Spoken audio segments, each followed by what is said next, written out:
Okay, welcome everyone to our debate on do split brain patients have two minds? This is the latest in a series of debates organized by the Center for Mind, Brain, and Consciousness on foundational issues in the mind-brain sciences. I'm David Chalmers, co-director of the center along with Ned Block. The split brain phenomenon is one of the most serious challenges to our traditional ideas of consciousness and the self that comes from modern neuroscience. It's a traditional thesis in philosophy that consciousness is essentially unified, that the self is indivisible, that a human being goes along with one, is attached somehow to one single indivisible mind. But the split brain phenomenon at least threatens to cast doubt on all of this. Thinking about the two hemispheres of the brain and its connection to the mind goes back quite a long way. Maybe if you want to come around there's a bit of spare room. Back in the 19th century, there were some thinkers who noted the duality of the brain, the two hemispheres, and went on to argue that even normal subjects with normal brains somehow have two minds, to which the common response was, well, no, they're unified because there's communication between the two hemispheres of the brain via the corpus callosum, the fibers that connect the two hemispheres of the brain. But in the 20th century, people began to perform operations that would sever the corpus callosum and thereby separate the two hemispheres of the brain to a much greater extent. I think the history of all this is recounted really beautifully by Elizabeth Schechter in her book on the split brain phenomenon, starting from the 19th century and onwards. It seems that the first of these experiments were done around 1940 to treat epilepsy patients with seizures. It seemed that these seizures could be reduced by dividing the hemispheres. At first, these operations were somewhat partial, but then later on in the 60s and 70s, there were more drastic split brain operations that involved differing degrees, but a more complete severance of the connection between the hemispheres. And first, after the neurosurgeons performed these operations, then the psychologists and neuroscientists got involved studying these patients. And although in many circumstances it seemed these patients would behave in fairly normal ways, there were at least some experimental contexts where behavior was produced that was, to many people, somehow reminiscent or suggestive of the idea that each hemisphere might be associated with a mind of its own.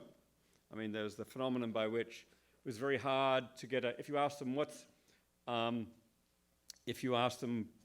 example, to compare what's presented in the left half of their visual field and the right half of the visual field, many patients found these comparisons very difficult, even though they might have no problem identifying what's in the left half or what's in the right half.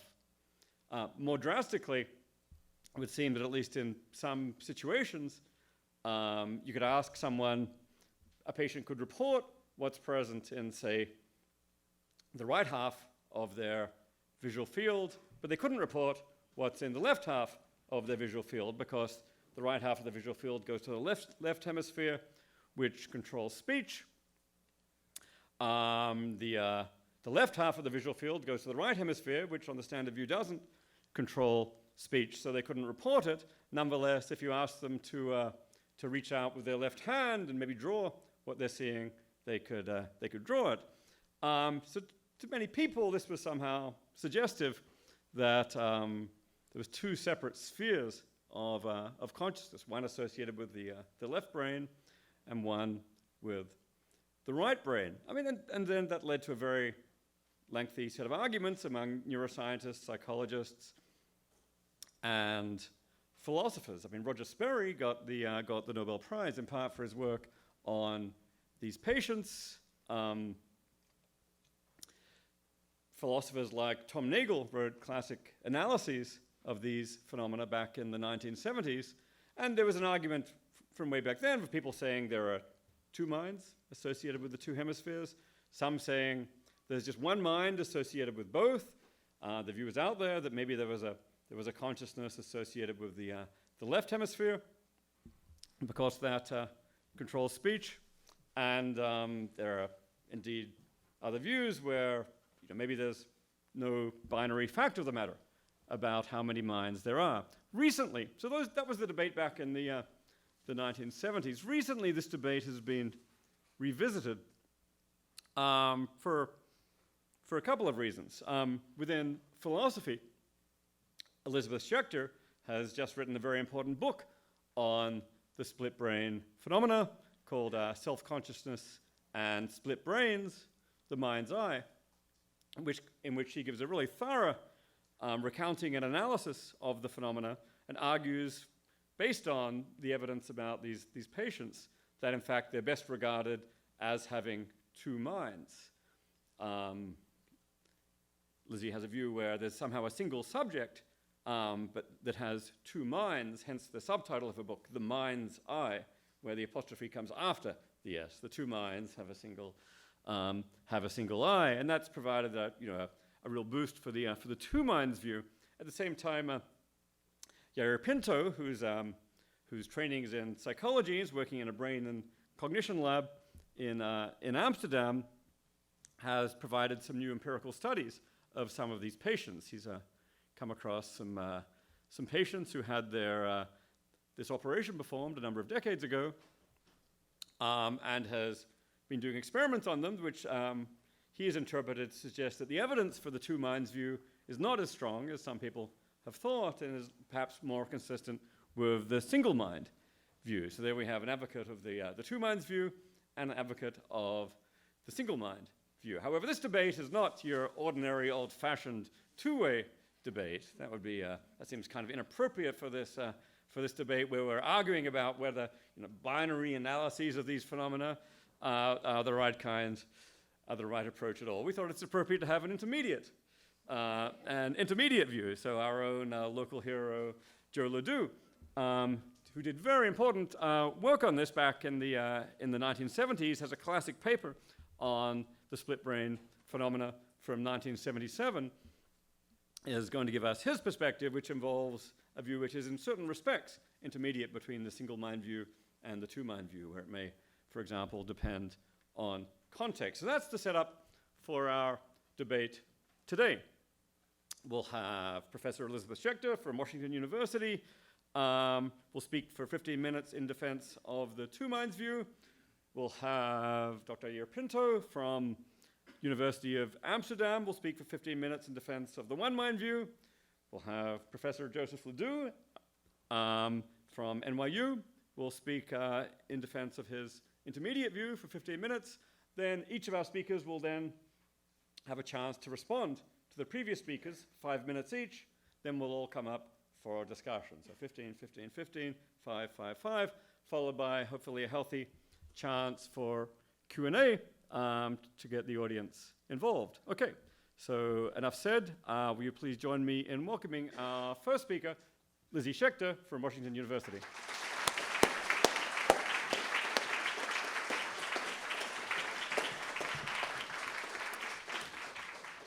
Thank you very much. It's an honor to be here today. I'm not that microphone experienced, so, signal to me somehow if I step out of range.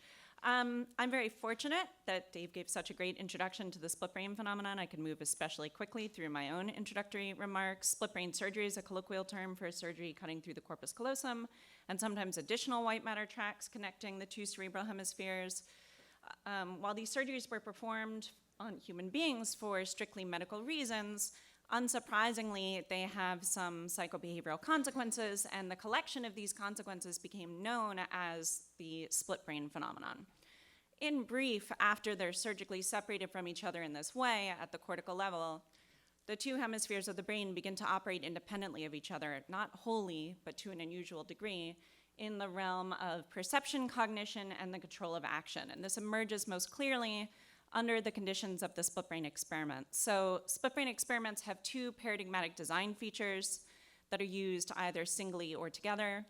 And I call these stimulus lateralization and response lateralization. Stimulus lateralization means that perceptual information is carefully directed to only a single hemisphere at a time to the extent possible. So in the case of vision, for instance, the easiest way to do this would be to have a split brain subject stare at a particular point on a screen. Everything, as long as they keep their gaze fixated there, everything presented to the right of this point would be received directly by the left hemisphere. Everything presented to the left of this point would be received directly by the right hemisphere. Response lateralization, meanwhile, means that split brain subjects are asked to respond to this perceptual information using a form of motor behavior that is believed to be at least predominantly under the control of one hemisphere or the other. So right hand behavior predominantly controlled by the left hemisphere, left hand behavior by the right hemisphere, and speech most often predominantly or exclusively under control of the left hemisphere. And again, what we're here to debate today is whether split brain surgery divides split brain psychology in such a way or so substantially that after the surgery, the two hemispheres of the brain are in fact associated with distinct minds. And as you heard, my position in this debate, I've been brought in to represent the two minds position, which is one of the major theses defended in my recent book. And what I want to do first is talk about a respect in which this thesis, my version of this thesis, is very radical, and a respect in which it's more modest. So the radical aspect is that when I say that a particular split brain subject has two minds, I actually mean that that subject is not a unitary psychological being, but is actually composed of two distinct psychological beings.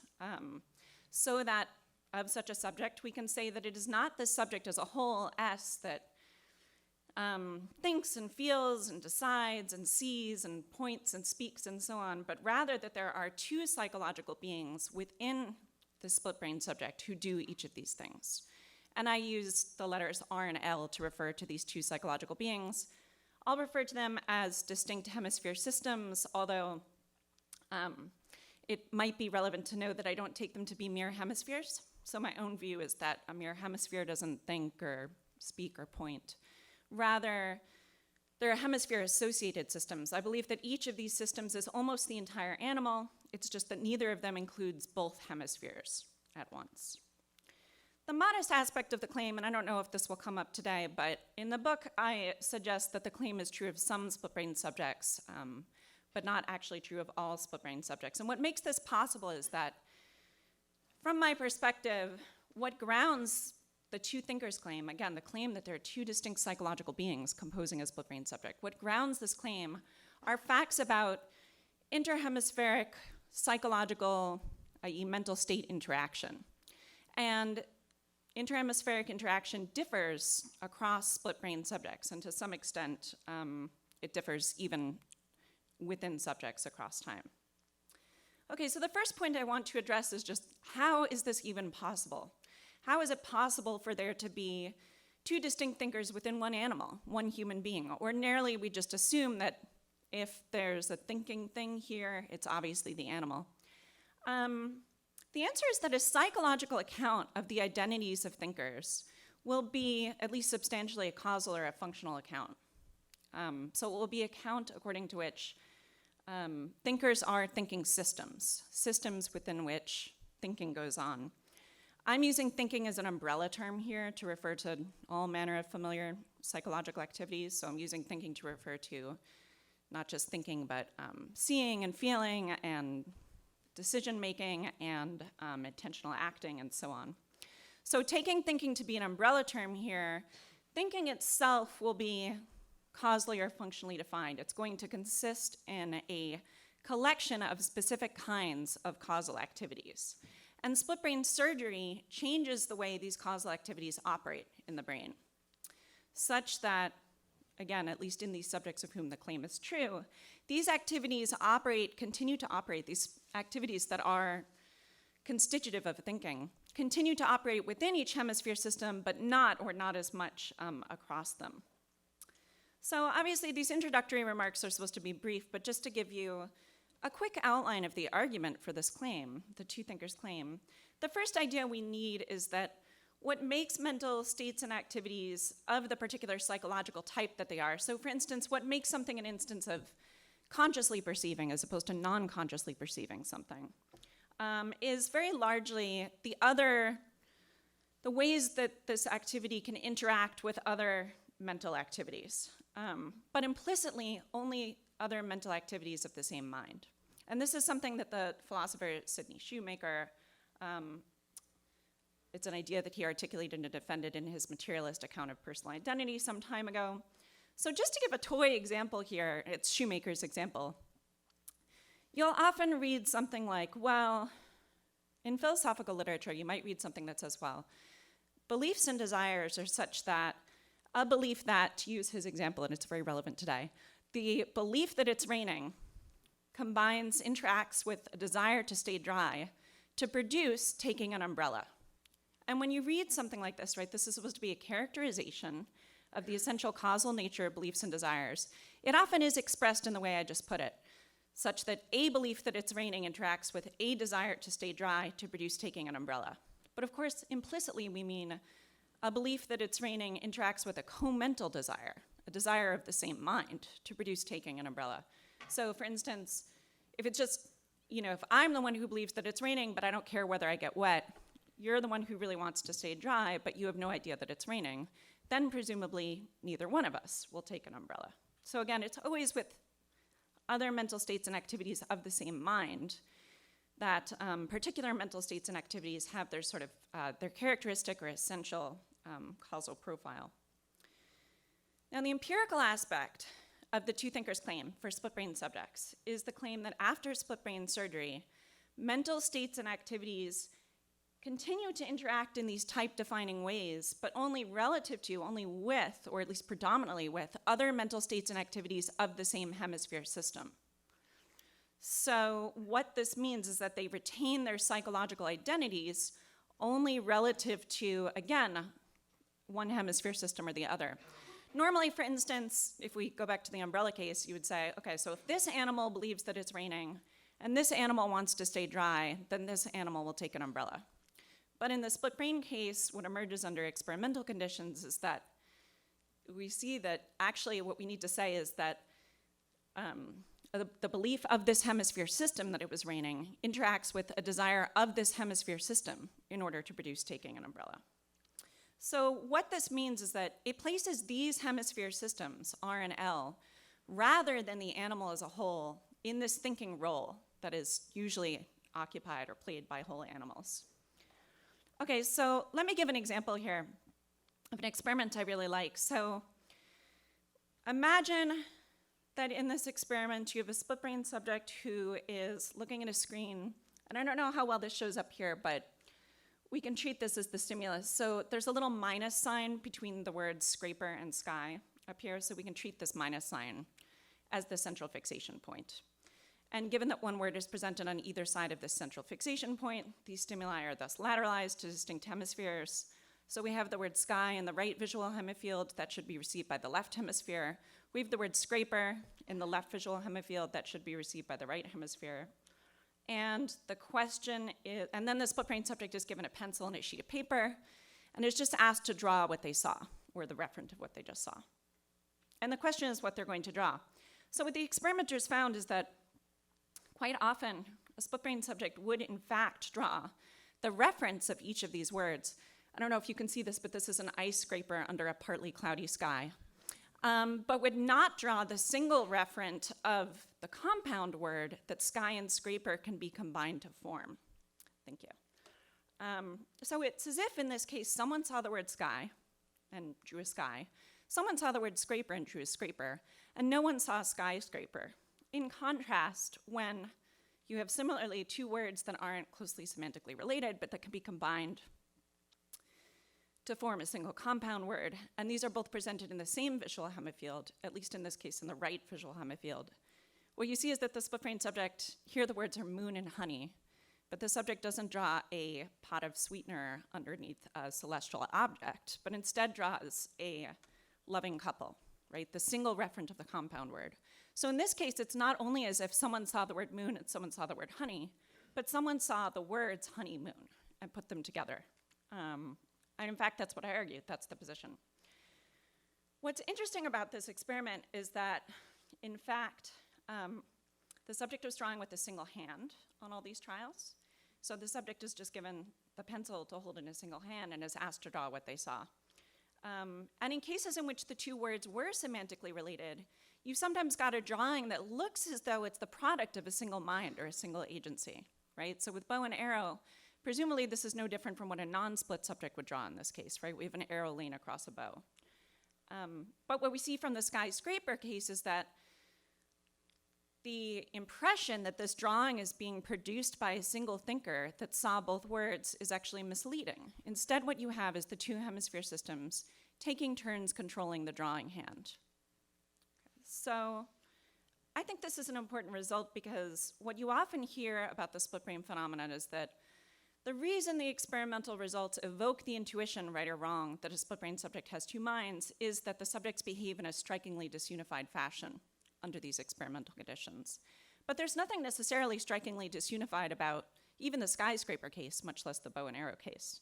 So I think that this isn't the right answer. It's rather, in my view, because it doesn't seem to be the product of the kind of integration that characterized the workings of a single mind. How much time at this point? Okay, great. Okay, so I'm gonna explain another example here to illustrate this. And it's subtle, but I think, again, it's important. So this experiment compared the behavior of split brain to non-split subjects with bimanual drawing. So imagine you're given a sheet of paper and now a pencil to hold in each hand, and you're asked to draw two different things simultaneously. This is something non-split subjects find very difficult unless they're drawing something that's symmetric in the right kind of way.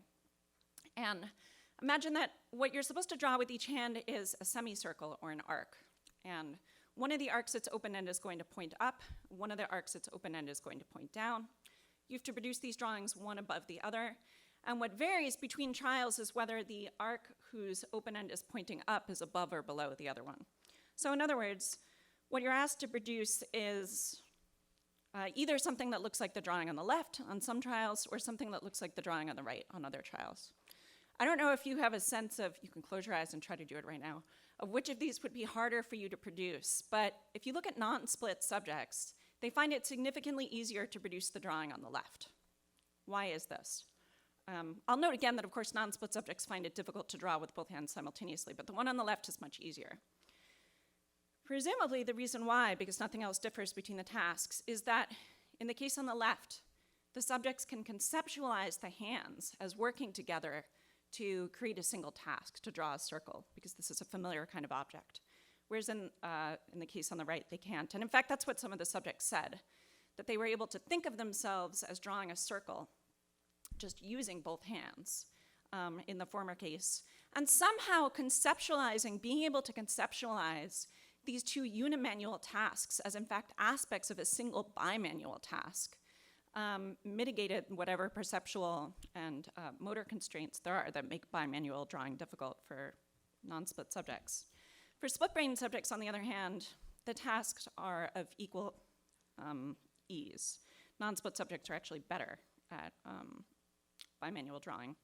So again, the reason for this, from the perspective I'm defending, the reason, excuse me, the reason for this difference is that a non-split subject is one thinker who is struggling to do two things at once. And again, it's helpful for the non-split subject to be able to think of both hands as contributing to a common task. Whereas a split-brain subject is two agents, each of whom is using a hand to perform a task. And it makes no difference to either of these thinkers what the other one is doing. Thank you.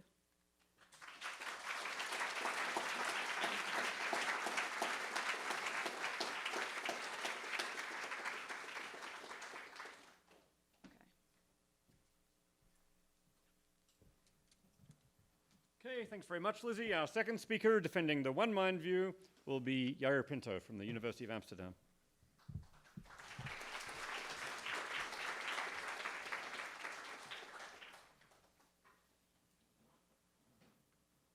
All right. Yes, indeed. Thank you very much for having me or inviting me for this debate. And thanks, Lizzie, for the really good introduction. So I'll just go through this quickly. What I'm going to indeed defend that there's only one mind in a split brain. And what do I mean by that? With a split mind, I mean that there's, as Lizzie also said, that there's two people in one head. So there's two independent conscious agents, one per hemisphere. And I think that this is not the correct view. And I'll start with an allegory. Imagine, and I'll explain later why this is relevant. Imagine that somebody goes to the doctor and he has a flu or something. And the doctor says, well, yeah, you indeed have a flu, but I also have very bad news. You're actually blind. And then the patient responds, well, no, I'm really not blind. I mean, believe me, I have visual experiences right now. I'm not blind. Well, you can say, well, this is still possible. You know, you have Anton syndrome and stuff. But imagine all the people he knows really well, the closest ones to him, also say to the doctor, no, believe me, doctor, this guy is not blind. Okay, it's still logically possible that this guy is indeed blind. But the point here is, this is an extraordinary claim, and you need really solid evidence for this. Okay, so what does this all have to do with split brain? As I would say, split consciousness is almost a non-starter, because what happens if you work with split brain patients, this is also mentioned in literature very often, and I myself worked a lot with these patients.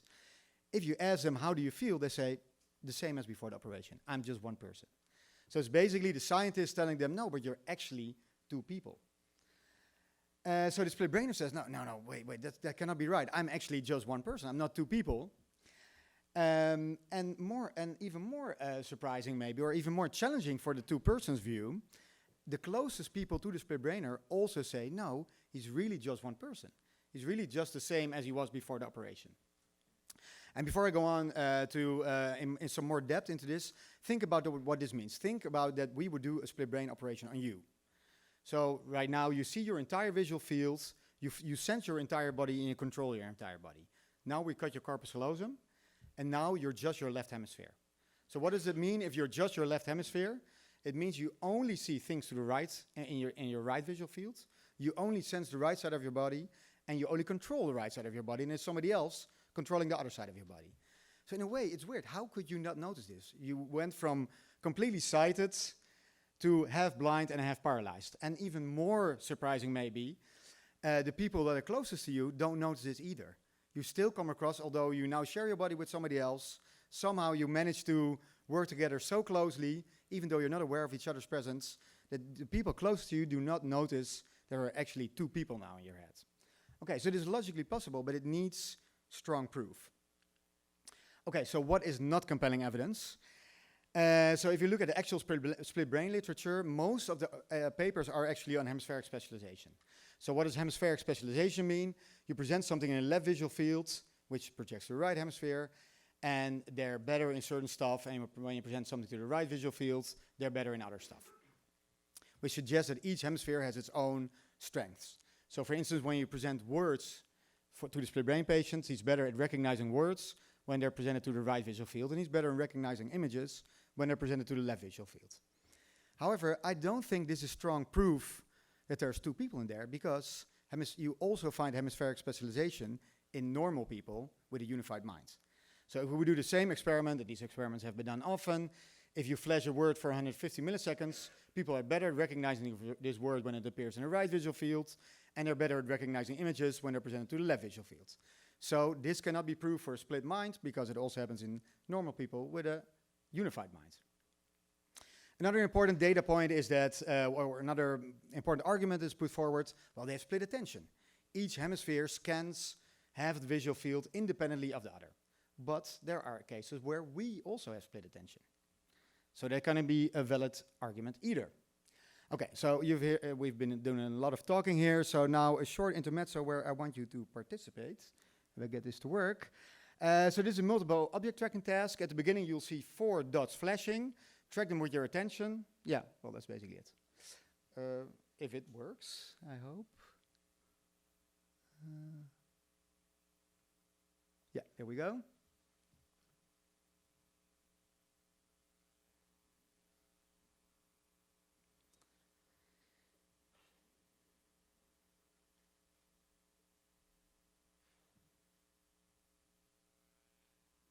All right, how did you do? Yeah, I see a lot of people nodding, so it went well, I guess. Okay, so why did I show this? Actually, when you did this just now, you had split attention. So we noticed from studies where you present the stimuli bilaterally or unilaterally, your capacity is double when we present these stimuli bilaterally. So it seems that each hemisphere is tracking independently of the other. And even more in EEG studies, when an item crosses the midline during MOT or during multiple object tracking, you see in the CDA of the EEG signal, you see that the item is transferred from one hemisphere, the information about the item is transferred from one hemisphere to the other. So you just experienced split attention, but you were still one person, clearly. Okay, so what is compelling evidence? And this is from a review in Nature in 2012. And you find this basically in every textbook for a good reason, because this is very strong evidence, and I think David already mentioned this, that there are really two people in one head there. And what do we see here? Here we see the word face. It's presented in the right visual field, which projects to the left hemisphere, which controls language. Nothing special happens. The person just says, oh yeah, I saw the word face. However, the interesting thing happens when the word face is presented to the left visual field. Now the patient says, I saw nothing. Yet, he draws the face with his left hand. And then you ask him, well, you just said you saw nothing. Why do you draw it with your left hand? He's like, I don't know. Okay, so this, of course, is a very classical finding in the split brain literature for a good reason, because this never happens in normal people with a unified mind. And it's basically an implication of the split mind idea. If there are really two people there, one in the left hemisphere, one in the right hemisphere, yeah, this makes sense. The person in the left hemisphere does not see the word face, and the person in the left hemisphere controls language, so this person says, I saw nothing. Yet the person in the right hemisphere controls the left hand, and he did see the word, and he indicates it by drawing with the left hand, which he controls. Okay, so why am I not convinced of the two minds view? There's one big problem with this data point. So you can find this data point in articles from the 60s from Gazzaniga and Sperry, but it's always described in a very qualitative way, basically as an anecdote. So there's no data there, there's no quantitative data which says like how many trials did we do, how often did this occur, and so on. And there's a big problem with anecdote. I mean, you all can also see examples of this on YouTube, where you see patient JW doing these kind of things. There's a big problem with anecdotal data. Yeah, it's very appealing, but it can also be misleading. For instance, if we would take anecdotes of people having predictive dreams, we would all be convinced, yeah, people can really predict the future in their dreams, you know. My cousin, he dreamt something, and 2 days later, it really happened. And I made a video on that on my iPhone, I put it on YouTube, and if you see it, you're like, yeah, he can really predict future. But if we don't have quantitative data, we don't know how representative this is. And that's why we did a study, which David already mentioned. So we did this, and we published this last year. So I'll talk you through the setup of the study. We just wanted to quantify how solid is this data point, basically. How much does it really occur? So stimuli were presented anywhere in the visual field, either in the left or the right visual fields, or no stimulus was presented at all. And the task of the participant was to indicate whether there was a stimulus, and if so, where.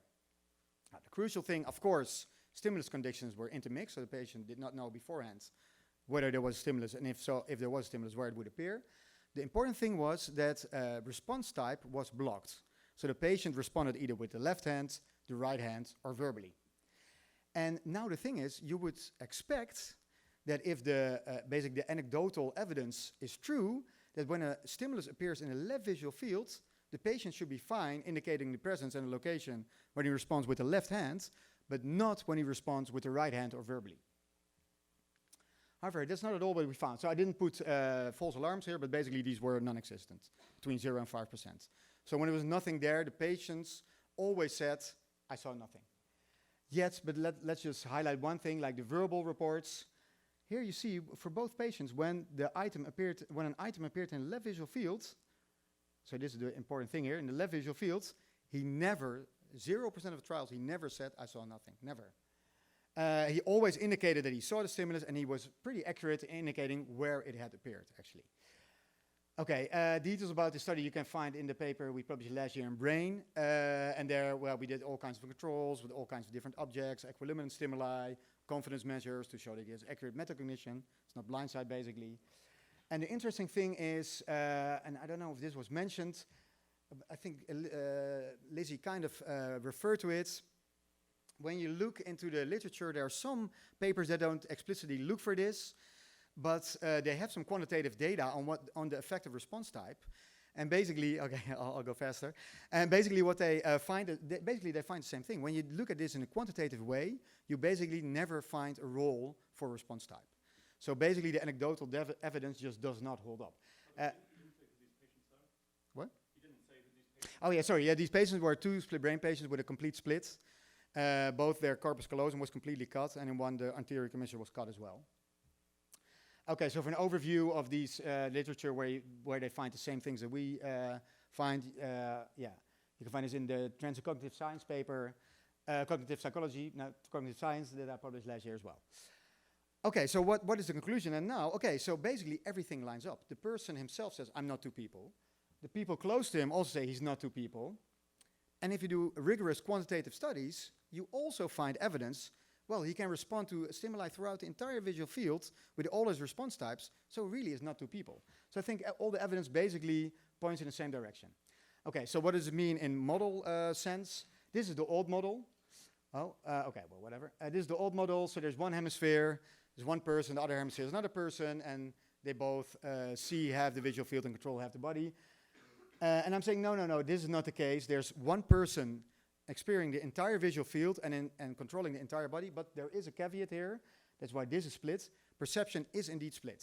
So there's one person experiencing 2 unintegrated streams of visual information, because indeed, as David pointed out, and basically what Elizabeth also pointed out, these patients, and this is also what I found in these patients that I tested, they cannot compare stimuli across the midline.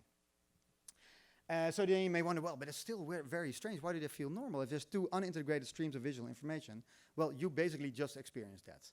When you did the MOT task, both your hemispheres were processing the visual information independently, and as you introspectively could tell, I think, this wasn't so strange. And that's why the patient feels normal and comes across as normal, I would claim. Okay, again, I'll refer to the TICS paper for a more detailed explanation of the model. Okay, and hopefully, I'll go through this quickly. And Joseph is, of course, the moderator here, or let's say the in-between position. And he had a very interesting study, which I think is very important, which really, I think, is one of the best papers arguing for the 2-person model, or for the split mind view. And what they did is basically they flashed words in the left visual field or the right visual field. So they presented words effectively to the right hemisphere or the left hemisphere. And then they asked the patients to rate what he thinks about these words. So how much does he like what is shown to him? And the interesting thing is, and I think this is very strong proof for the 2-person model, is that the left hemisphere had completely different preferences than the right hemisphere. Okay, and of course this is not compatible with a 1-person view. So this is the actual data, and you see very big differences between what the left and the right hemisphere. There were 2 sessions. This is the data from the first session. However, I think there is something funny about this data, because I hope you can see that here. Here it says Paul, which is his name. And when he responded with the left hemisphere, he really likes himself. But when he responded with the right hemisphere, he basically hates himself. It was as negative as possible. Okay, that's possible, you know, it could happen. But here is fonts, the fonts from Happy Days. And with the left hemisphere, he really likes the fonts, but with the right hemisphere, he hates fonts. I mean, who hates the fonts? That's impossible. No, but I'm actually trying... and you see it for other things, mother, sex, but also the same pattern. With the left hemisphere, he really likes it. With the right hemisphere, almost maximal dislike. And even for the word nice. The word nice is, of course, objectively nice. But still, with the left hemisphere, he really likes it, and with the right hemisphere, he doesn't. So I'm a little bit suspicious, yes, 1 minute. I'm a little bit suspicious of the data, where I'm thinking maybe he didn't understand the instructions completely correctly. And maybe he just thought he had to give symmetrical responses based on where the stimulus appeared. And indeed, in the second session, where there was a 5-point scale, basically, they find completely different data.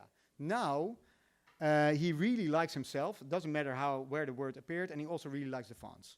So I would say, not to be too critical of Joseph's study, but I think this is conceptually a great study. And this is the kind of study we need to do, but I just think that based on this data, we don't really know for sure that each hemisphere has its own preference. And that's what I want to end with. So, okay, we can debate this, which is very good, I think, and hopefully we can come up with good ideas. But the good thing is these patients are still around. We can gather more data to push the ball forwards. And that's exactly what I want to do. So a study I've planned is basically interrogate the patients, but then directly interrogate the hemispheres for some technical reasons, because when they give overt responses, yes, I'll finish up. When they give overt responses, there's some other things that can cause seeming unity when there really is no unity. Okay, so I'm basically going to use an Adrian Owen kind of paradigm where the patient responds by visual imagery. So he imagines playing tennis or walking through his house, which you can decode on a trial-by-trial basis.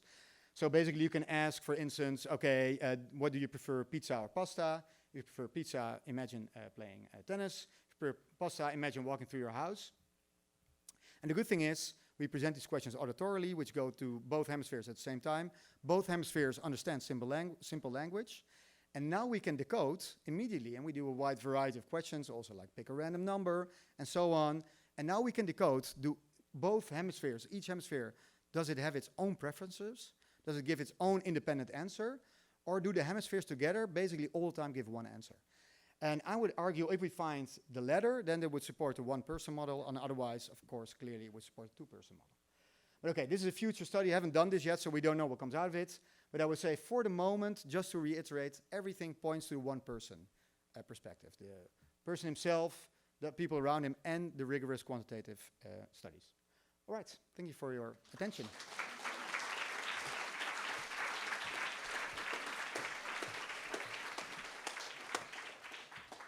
Okay, our third speaker, defending an intermediate view from the Center for Neuroscience here at NYU, Professor Joe LeDoux.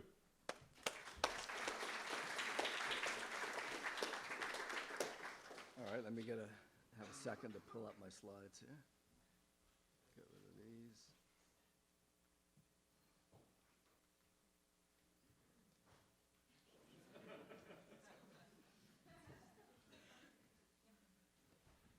Okay. Nope. How do I get get rid of the presentation view here?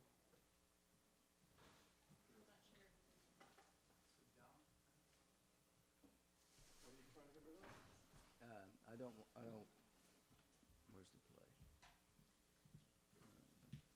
So just go Present down. review. Oh, he I doesn't want want that. the- He just wants regular. Is it set? Ooh. Alt Okay. return? Yeah, I didn't do We that. don't have alt return. Alt. All right, over there. don't worry about it. Okay, didn't work. I'll just do it like this. Okay, great. Sorry. No problem. All right, well, so I haven't done this kind of stuff for 40 years, so I'm going to be reaching back in memory banks a bit. And I want to, I think that, as we just saw, I did some studies that are directly relevant to this a long time ago. They were all anecdotal, as he mentioned. But I think that there's some things to think about from the beginning. One is that, you've got a brain that's been split in half. At least the forebrain is split in half now. And one thing I don't quite understand about the last point was that how is the speech being generated for visual information that isn't in the left hemisphere? And in our patients, I think there's an answer for that, but let me just go on and tell you what I have in mind here. So the first thing I want to just mention is one of the things we were able to do in these patients was, so Mike Zaniga had studied split-brain patients in California with Roger Sperry in the 60s. But in the 70s, he had moved to Stony Brook, and there was a new set of patients being operated on at Dartmouth. And so we had access to brand new patients to kind of look at some of these issues again. And in these patients, we were able to test them before surgery and right after surgery. So I had only been in the lab a few months when Mike sent me up to Dartmouth to go test this kid, a young teenage boy, before the surgery, and then to meet with him afterwards and do some other stuff. So right after the surgery, in the hospital room, a day or so afterwards, he's up and alert and talking, and we're just kind of chatting about how he's feeling and what's going on and so forth. And all of a sudden, you see one of the classic things that's been reported. So his left hand goes out as the nurse passes by, and he grabs her on the behind, and the right hand pulls the left hand back. And that really has stuck with me.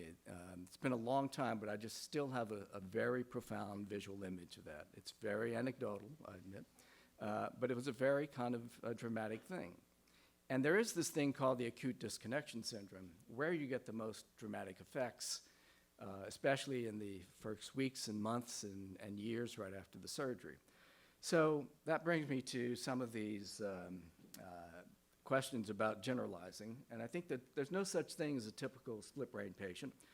Lizzie kind of mentioned that as well. Each one is different. So they differ in terms of the locus of the epilepsy in their brain, left hemisphere versus right hemisphere. Within the hemisphere where the epilepsy is located, is it in the temporal lobe or in the neocortex? The age when the surgery was done, the younger, the more reorganization that follows. Reorganization over time, especially language, is known to exist. But perhaps many other things get reorganized. I mean, you divide the brain in half. In a teenager, the brain is still developing and rewiring and so forth. And so you're going to expect some kind of plastic changes. I mean, language supposedly doesn't change too much after the age of 12, or at least that's what they were saying back in the 1970s. I haven't followed all this that much. But other things we know continue to be modified. Prefrontal cortex, for example, still developing in 22-year-olds.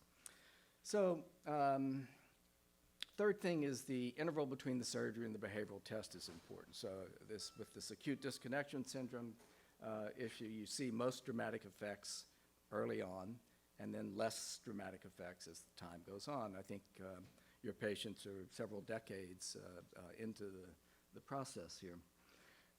And gender, I mean, supposedly, I think, again, my knowledge is old. I haven't followed the lateralization stuff, but back then it was said that females have more bilateral organization, especially of language. But again, brain damage can move things around. And all of these people that we studied typically had epilepsy since very early in life. And so you have this congenital change in the brain that is rewiring the brain from the earliest days of childhood. So a lot of things can go on that don't necessarily go on in the typical brain, which is why I think, the fact that we can demonstrate some things, such as divided attention in the normal human brain doesn't necessarily mean that that's what's going on in the split brain.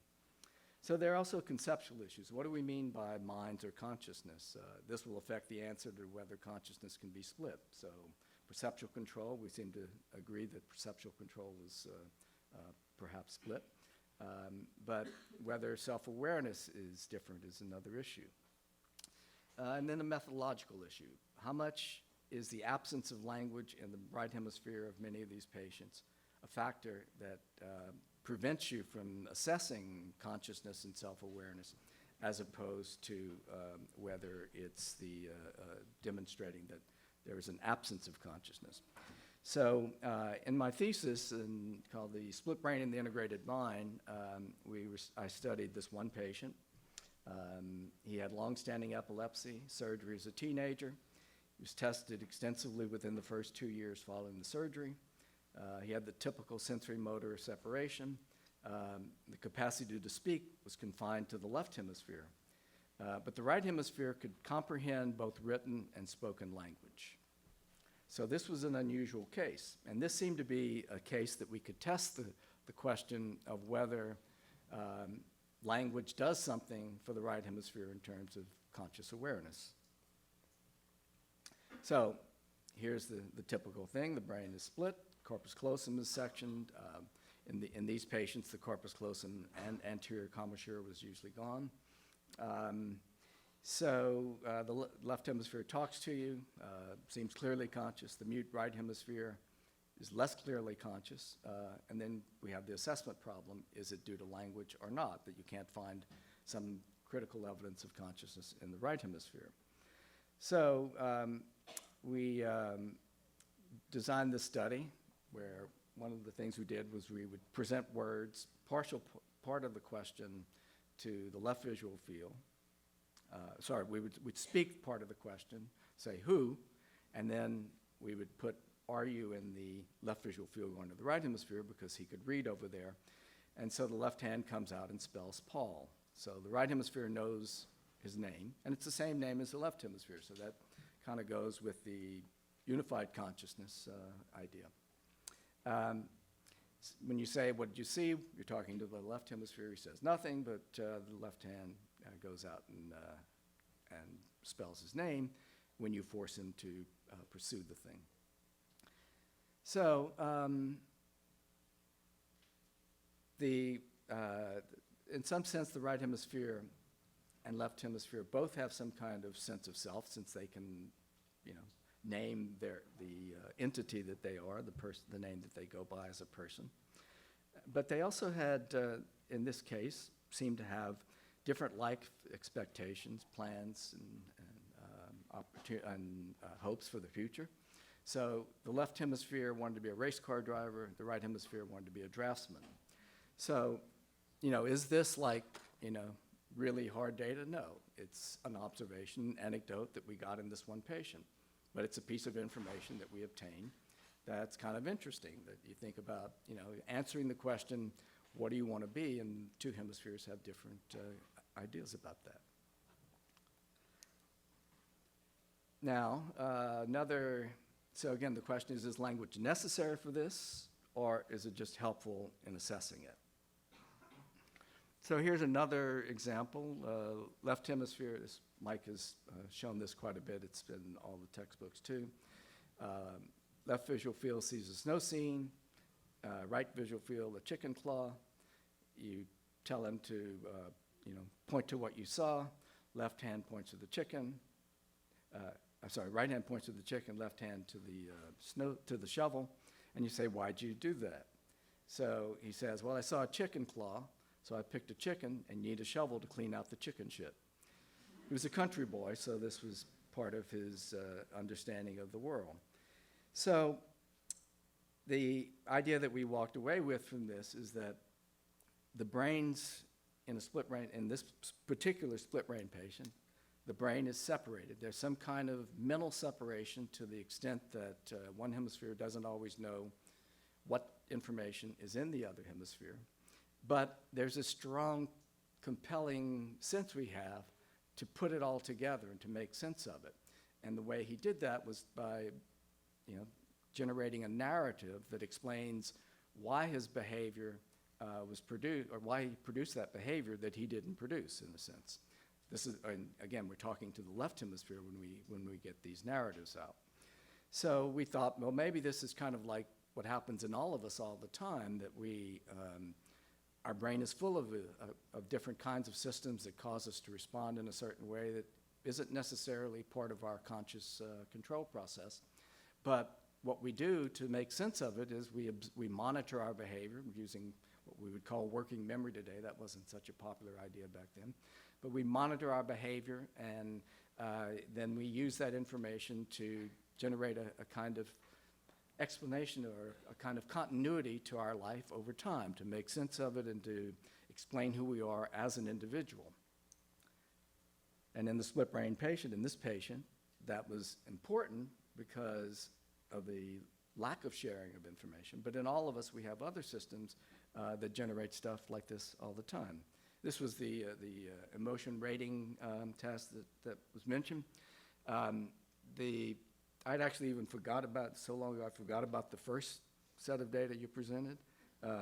And so this is I'm showing you the second part of that, second table. But where we see the two hemispheres are actually rating everything the same except for the word Nixon. So maybe we have I won't go there.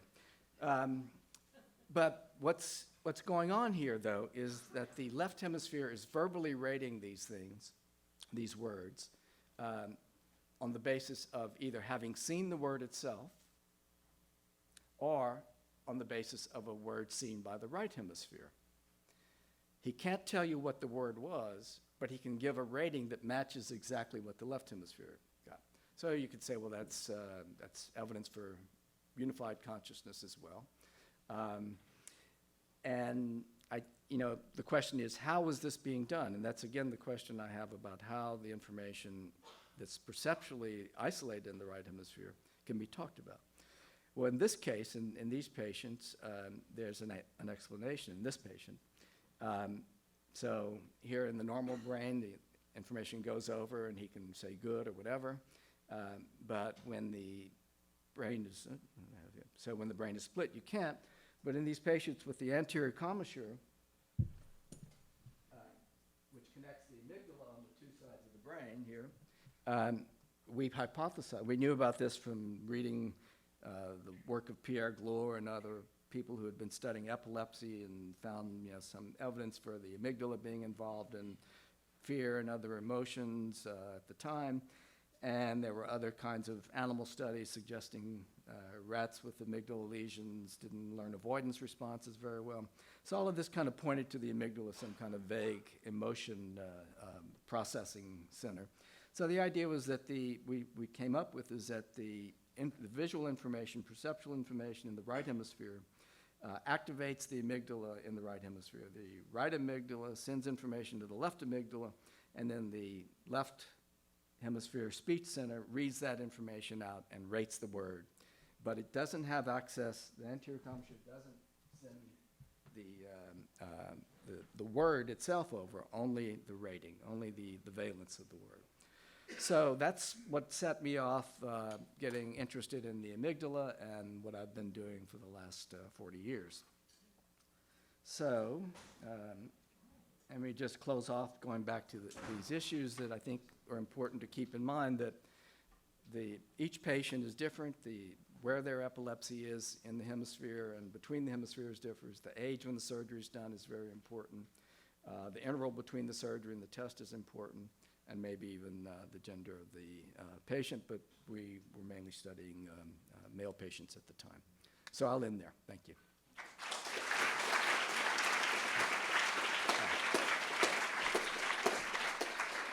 Oh, sorry, I forgot to, again, I just want to say this disclaimer.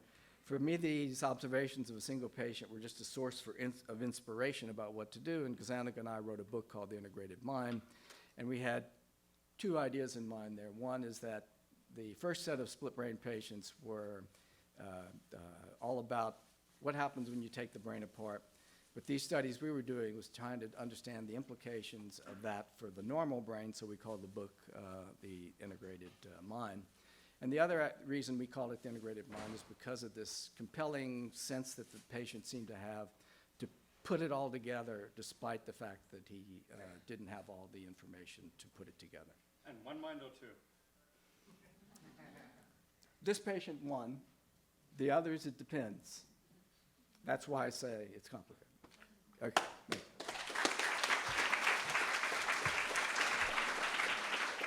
Okay, so now we'll have a round of quick responses, 5 minutes each. Is anyone going to use slides for their response? I actually will use one Okay, slide then. if that's all right. And then let's say it keeps the audience. Lizzie. Yeah. Okay, thank you so much. I have a lot to say, obviously. First of all, I'm glad that Yair brought up this study by LeDoux, Wilson, and Gazzaniga. I actually talk about this in my book as well. And I agree that, so as I say in the book, it looks as though R, or Righty, was a little confused when it rated the fawns negatively. I will note that the responses were being given by pointing to numbers labeled from 1 to 5, and a little confusingly from my perspective, 1 was high, 1 represented like very much, and 5 represented dislike very much. And I think that R got a little confused about the rating system. For the second series, where the answers were convergence, they also attached verbal labels to the numbers. So the 1 now said like very much, and 5 said dislike very much. And now you got some converging responses, instead of what seems to be these, very different perspectives on different issues. But personally, I don't see why it matters how similar the preferences of the two hemisphere systems are. My sister and I have a lot in common. If you asked us questions about our preferences and our likes and dislikes, we would give very converging responses. But we're two distinct thinkers. The question is how our mental states interact with each other, not how much we have in common. Similarly, and I think this is probably the major difference between Yair's perspective and my own, I actually don't think it's central to the issue whether or not the very same kinds of motor behavior are under control of different hemispheres or the same hemispheres. So this is a figure from the Ticks paper by Yer and colleagues that he cited. And the top panel is supposed to demonstrate the two-mind model of split-brain subjects, and the bottom panel, the one-mind model. So note that it's not just perception that Yer and colleagues admit is divided between the hemispheres, but cognition also. You have to recognize this in order to explain the results of the cross-matching experiments where distinct stimuli are presented to the two hemispheres, and then the subject is asked to say whether they're the same or different. If you think about it for a second, if you are presented with a star and an X, it doesn't matter if you can't in a unified way perceive both of them. As long as you know that one is a star and one is an X, you can adequately answer the question, are the stimuli the same or different? But knowledge is also divided between the hemisphere systems. So the question, the reason, Yer and I would both concede, I think, the top is a representation of the two-mind model. The question, I think, where we disagree is whether the bottom panel necessarily represents a one-mind model.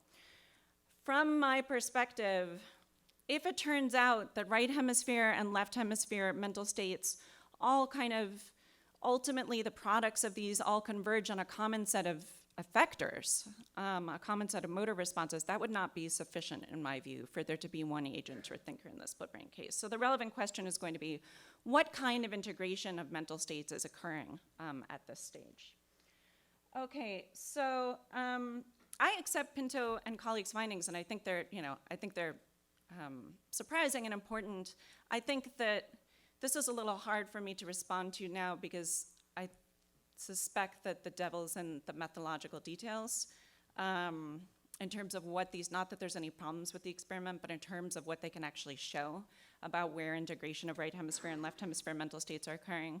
I will note that I view these results as broadly falling within the debate that occurred in the 1980s and 90s, especially in the split brain literature, on the reunification view. And this literature from the 1980s and 90s, which is vast, concerned essentially what kinds of interhemispheric interaction there is in split brain subjects. And when you're observing interhemispheric interaction versus, again, the hemispheres both kind of taking turns controlling certain behavior and so on. And there was a lot of interesting debate trying to pick apart, like, again, are you actually seeing interhemispheric interaction, or thank you, or are you seeing the fact that both hemispheres can perhaps use the right hand or the left hand?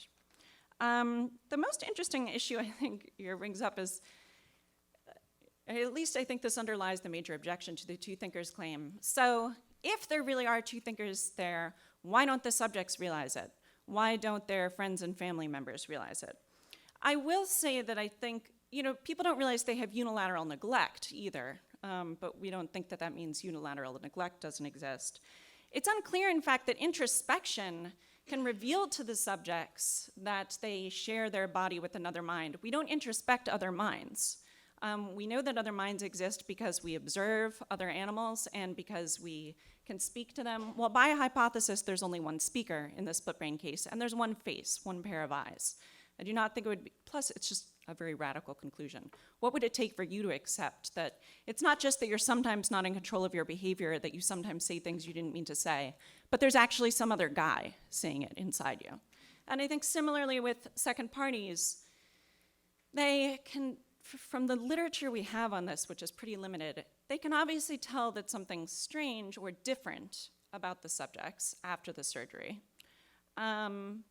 But again, how would they realize that there were two distinct thinkers there unless they've seen the experimental evidence demonstrating that what often looks like unified behavior, in the same way that the behavior of conjoined twins Brittany and Abigail Hensel is very unified, is actually the product of, again, mental states which aren't integrated in the way they characteristically are within a single mind. Thank you.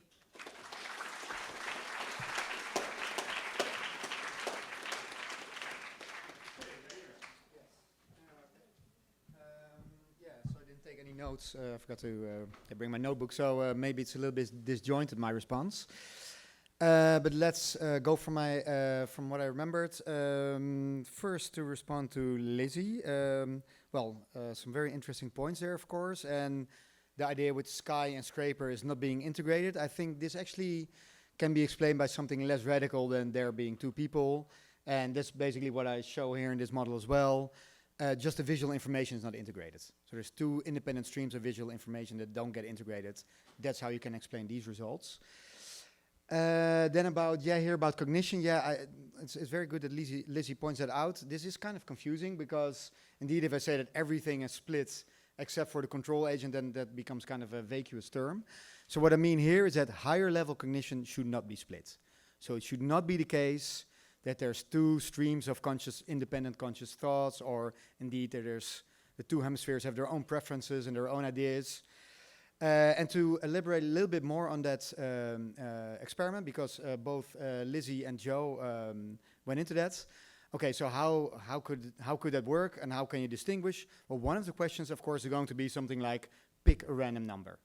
So even although me and my brother are also very much alike in preferences, if we are at a certain point at the same time to pick a certain number, a random number, it's very unlikely that we pick the same number all the time. So that's why these kind of questions are in there as well. And then Joe's point about how is the right hemisphere supposed to understand language? Well, as lesion literature also, of course, also reveals, the right hemisphere cannot produce language, but it should be able to understand simple language. You also find this in people who have lesions in their left hemisphere, which affects their language centers there. They have problems producing language, but generally they can understand simple language. I think this covers most of the ground. Not completely sure. Okay, so some of the anecdotes that Joe mentioned, of course, these are extremely compelling. So if this would check out indeed like one hand fighting the other, etc., etc. If we can quantify this, I would throw in the towel. I would say, yes, you're right. There are two people in there. It's just the thing that when I have done my quantitative studies so far, it just didn't check out yet. This doesn't mean that these are not the right ways to go or the right questions to ask. I completely agree. This is what we should be looking for. But so far, we haven't found it yet. But yeah, if we do find that, for instance, in this imagery experiment, or I'm also thinking about metacognition experiments, where the patient basically performs a primary task with the left hand or the right hand, and then has to verbally indicate confidence or something like that. Indeed, if metacognition is split, this would also support a two-person view. Then the other point is, all the patients are different. Maybe, and it could be indeed the patients that I investigate, they have undergone a surgery decades ago, so I cannot clearly test them right after surgery. So we don't know. I mean, it would be great if we can find patients that are closer to when the surgery was done, to know whether indeed there's some kind of acute syndrome where there's really two people that somehow unify. That's also why I think these kind of debates are really good, because then we have to think about what are the good tests to do. So imagine we do encounter these patients, and what are the telltale tests to know that there are either one or two people? And my claim would be it's really about higher level cognition. So if we look at low level perception, that's I think we all agree that's split in split brain patients. But I think we can argue that that's actually not so conclusive when it comes to whether there's one or two people. But when higher level cognition is split, then I think we could make the case that there's really two people there. And you could do with this visual imagery experiments, metacognition. We're also thinking about doing a resting state experiment. So I think what helps here is imaging experiments, not because I'm anti-overt behavior, but just because the things that Joe mentions, I basically never find this in overt behavior. And this is also something that a lot of researchers claim that, overt behavior seems very unified. There's lots of reasons why that could be, cross-cueing, subcortical connection, and so on. But of course, it would be the best if we just have a behavioral paradigm where the left hand and the right hand starts to do completely different things or start fighting each other. But this basically almost never happens. So that's why I think, for the future, we should probably do more neural experiments where we directly test what happens on a cortical level. I think I'll leave it at that. Yeah.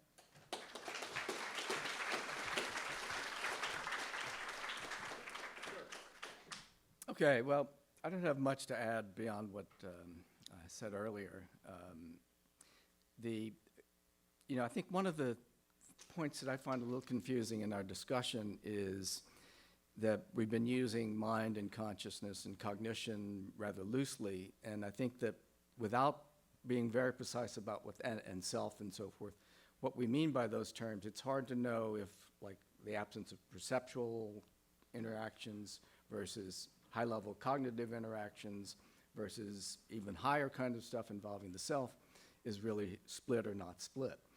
I think even just calling upon higher cognition is not sufficient because, that covers a lot of territory.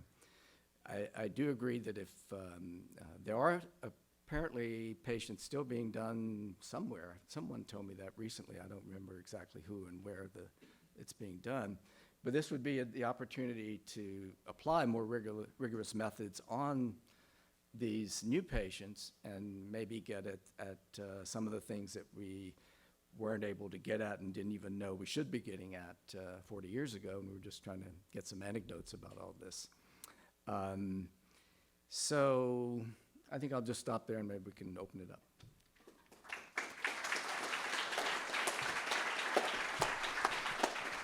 Great, let's get all three of you up here. Just to start with, maybe can see if any of you have questions for each other. I think we just did that. Okay, well that was responses to each other. Well, impression, I like. One thing I'm curious about is on the question about if there are two minds, why don't we see it? What happens if you if you ask these subjects, is there like half your body that you're not in control of? Or what if you say, raise your left hand if you feel like you're trapped in this body without much control over your speech? Do you ever get that result? Yeah, that's why I said we have to go to imagery, because I haven't asked this specific question, but I'm guessing that wouldn't work. Yeah, it's especially a question, I guess, for Lizzie, since it's a potential problem for the two minds. Okay. So I think so the second half of the book is essentially, it's largely devoted to explaining if there really are two thinkers composing some of these split brain subjects, then why don't they seem to feel like two subjects? And obviously it's a little hard to tell with righty what's going on, given that righty can't speak in full sentences. But from what we can tell, no, righty is equally ignorant of lefty's presence as lefty is of righty's. And it is, prima facie puzzling. So I actually don't think that either of them is just, there is lateralization with respect to proprioceptive information and with respect to motor control and so on, but neither of them should be wholly paralyzed or wholly numb for an entire half of the body. So I think we can kind of rule that out. And I think given that each of them enjoys at least partial control over all limbs, and it receives some sensory information from all limbs, I don't think it should feel to either one of them as though that part of the body is wholly not theirs. You do still need to explain, given that righty, by hypothesis, is hearing lefties say all these things that righty is not saying, why wouldn't that be sufficient for righty to? And I think, again, part of the answer here is, we usually don't choose our words that carefully before we speak. We self-attribute the words that come out of our mouths anyway, regardless. And I would also add, I think that these subjects are a little special because of their long histories of severe epilepsy. They are unusually used to not feeling fully in control of their bodies or behavior. And so it's possible that they're a little more willing to kind of roll with the punches of saying things that maybe they didn't totally mean to say than you or I would be. Okay, let's go to the audience. Ned.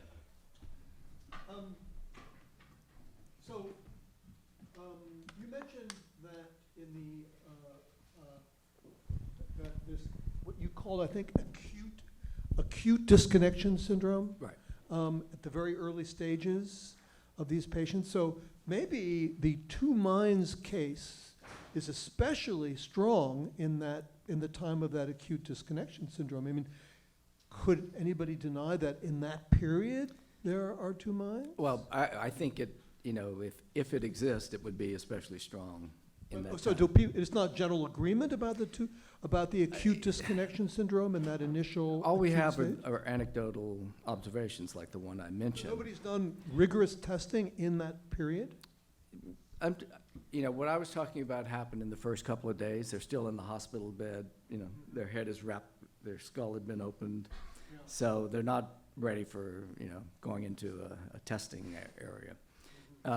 But in a sense, you know, the acute disconnection syndrome is not, you know, a week or 2 weeks. It's just something that dissipates over decades. So it's, you start acute with the dramatic effects, and then it dissipates as you go over time to some So extent. maybe that explains Yair's results, Well, I think because these that- patients I have think been that it around could. for years I and mean, years. We don't know unless we could test patients from the start.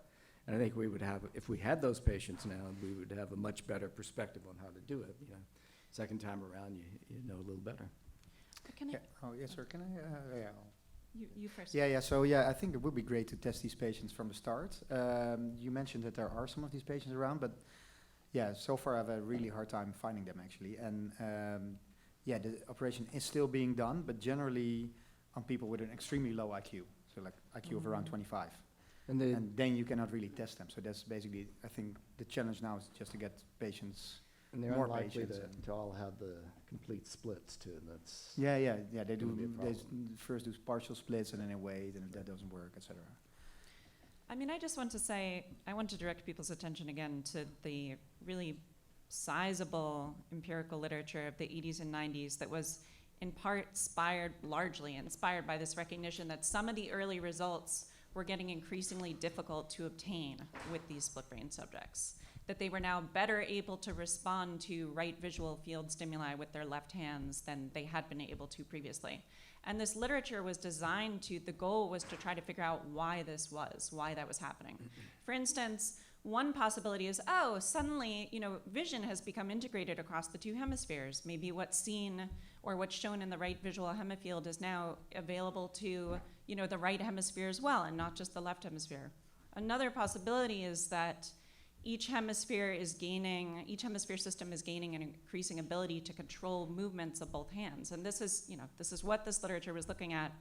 And, you know, it found kind of a mix of both. So there were certain respects in which there appeared to be more interhemispheric integration, but there was also a lot of evidence for instance, there's some really interesting, admittedly very difficult studies designed to figure out whether a capacity for right hemisphere speech was emerging in certain split brain subjects. And the tentative conclusion that was reached, obviously it's hard to tell when you have one mouth and one set of vocal cords and you're not using neuroimaging for the most part either. But the tentative conclusion that was reached was that, yeah, some of them had learned to speak out of their right hemispheres and some of them didn't. So in LB, for instance, the general conclusion was that he didn't seem to have learned how to speak out of his right hemisphere, but with PS and JW, the tentative conclusion was that they developed the capacity for very limited right hemisphere speech under certain conditions. Okay, let's go to Antonia. Great. Thank you. So my question is mostly about the significance of the terms mind, person, consciousness, thinker, and animal, all of which I heard in different contexts. So I just want to invite each of you to say a bit more about what those mean in your mouths, and then also what the upshot is if maybe there are two minds but one person, or two minds but one animal in these split brain patients. Well, I mean, I pointed that out, but I didn't say what I meant, but, you know, if we start with mind, we can think of mind as being partly conscious and maybe partly non-conscious. And when we talk about consciousness, we have to think about awareness of stimuli versus awareness of our emotions versus awareness of ourself, awareness of others. And so I think each of those needs to be addressed empirically rather than just taking the word mind or consciousness and trying to study it the way we did back then. Yeah, great question. So the book is organized largely around kind of separating these issues, but these capacities, but they're all so closely connected ultimately. Animal, I just assume that a split brain subject is one animal, and that the criteria for something's being an animal is versus being two animals is biological rather than psychological. You could dispute that. And obviously there are hard cases, again, like certain cases of conjoined twins. Are there two animals there, or one animal with a partly divided body. But I take it that a split brain subject is one animal. Mind, I take it that to have a mind is to have a certain set of capacities. And so my argument that a split brain subject has two minds is an argument that there are two physical systems, again, very large, each one almost the whole animal, each of which has these capacities. And again, these capacities are causally defined. And so you have to look and see what are the actual systems that have these capacities, and are these capacities operating interhemispherically or only within each of these hemisphere systems. Consciousness is harder. I think of consciousness largely in causal terms, but there are mental capacities that aren't the capacity for consciousness. So now you're looking at kind of like a subset of capacities, I think, when you look at consciousness, in order to determine whether consciousness is unified or disunified or unitary or dual after split brain surgery. And then finally, person. I mean, this will probably, amongst philosophers, this will be the most radical claim of the book, probably. I argue that there are two thinkers, but in fact one person. So a person is a very special kind of thinker with a very particular set of capacities, and it's not as relevant here today since we're talking about minds, but one of the capacities that persons have is the capacity for self-consciousness. And along with this capacity for self-consciousness is the ability to distinguish yourself from other self-conscious thinkers. And I argue that R and L lack this ability to distinguish themselves from each other because they share one body, and that this ultimately makes them parts of one person. Yeah, okay, I think what I mean by it is basically an experiencer. So the question is then, are there two conscious subjects there or just one conscious subject? So what is it if there's two conscious subjects? That's basically what I tried to sketch during my short talk. Then there's one person in the left hemisphere who sees half the visual field and controls half the body, and then there's another person in the right hemisphere who sees the left visual field and controls the left side of the body. So it's really two independent conscious agents. That's what I would call a split mind. In a unified mind, I would just say, okay, it's just one person, one experiencer, even if not all the processors are automatically integrated. So in a way, like if you see an out-of-sync movie, you cannot connect the dots, but yeah, you're still one person. So I think that's mainly how I would define it. And then I guess, yeah, of course the challenge is how do you measure that? Because it's like a first-person definition, and only if third-person means to look at that. And that's why I'm thinking of like, okay, neural things or like higher level cognition things. Yes, okay, I think it's acceptable that you have one person with somewhat split streams of perceptual information. But to imagine that there's one person who has two independent streams of conscious thought, for instance, that seems less likely. Or it's two independent sets of preferences. I guess it's logically possible, but yeah, I would be more convinced then that that's different. Okay. Okay, let's go to Rob. Not Rob, sorry. Rob at the back there. Yeah. I'm wondering,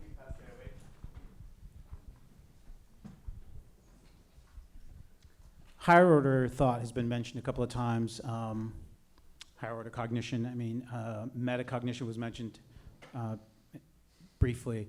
And I wonder how much data there is on the use of, say, learning strategies. Or, you know, if you can deliver a request only to righty to memorize some information, and you can deliver a request only to lefty, do they use different cognitive strategies?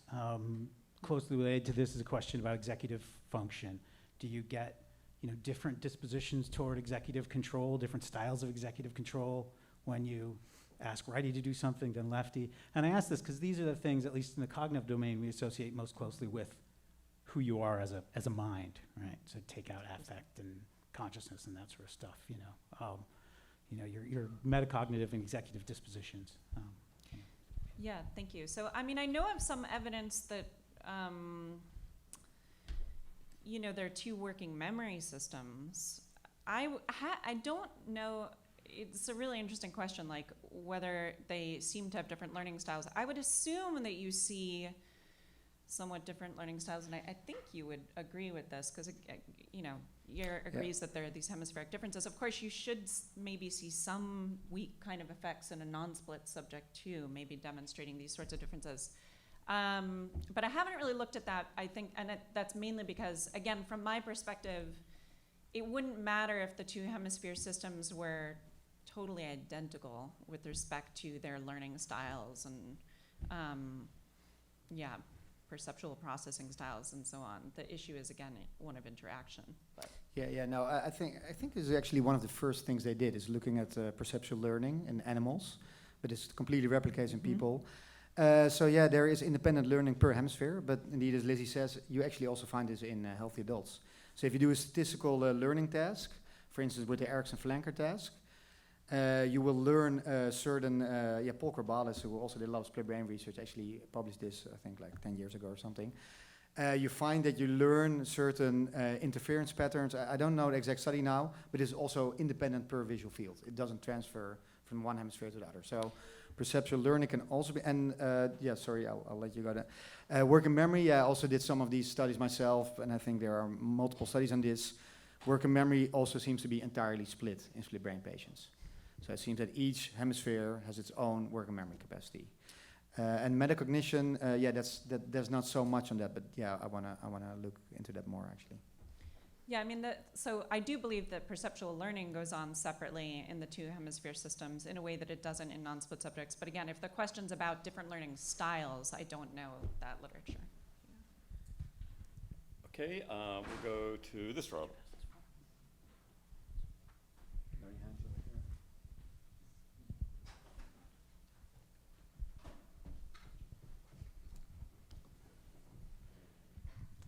Yeah, so this is primarily a question for Liz about your view.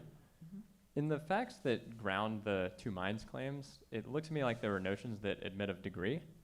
So I think at various times there were phrases like, there are two minds when the hemispheres are mainly or predominantly independent. So yeah, on your view, can the hemispheres be independent to a greater or lesser extent? And if so, then can the claim, there are two minds, be true to a greater or lesser extent at different times and different subjects? Yeah, once upon a time in an earlier draft of my presentation, I showed a spectrum. Yes, because of course interaction comes in degrees. And if you picture, you have some choice as to what you put at one end of the spectrum versus the other. If you picture there being a single dimension, which I think is in and of itself a little oversimplifying, but yes, you could picture, say, two non-split subjects at one end of the spectrum and maybe one non-split subject or one subject who's undergone hemispherectomy, removal of an entire cerebral hemisphere at the other end of the spectrum.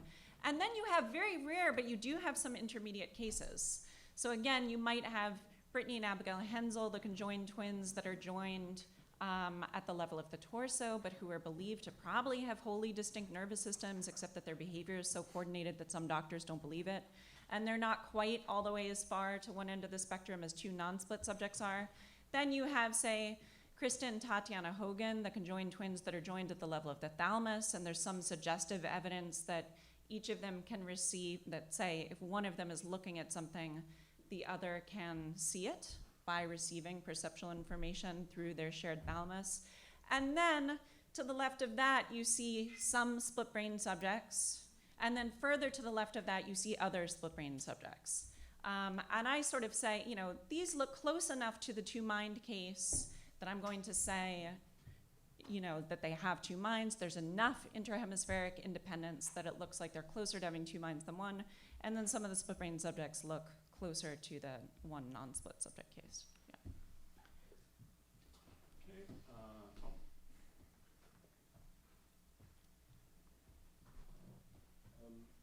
I assume you would resist a radical hypothesis that what these cases show is that a normal, intact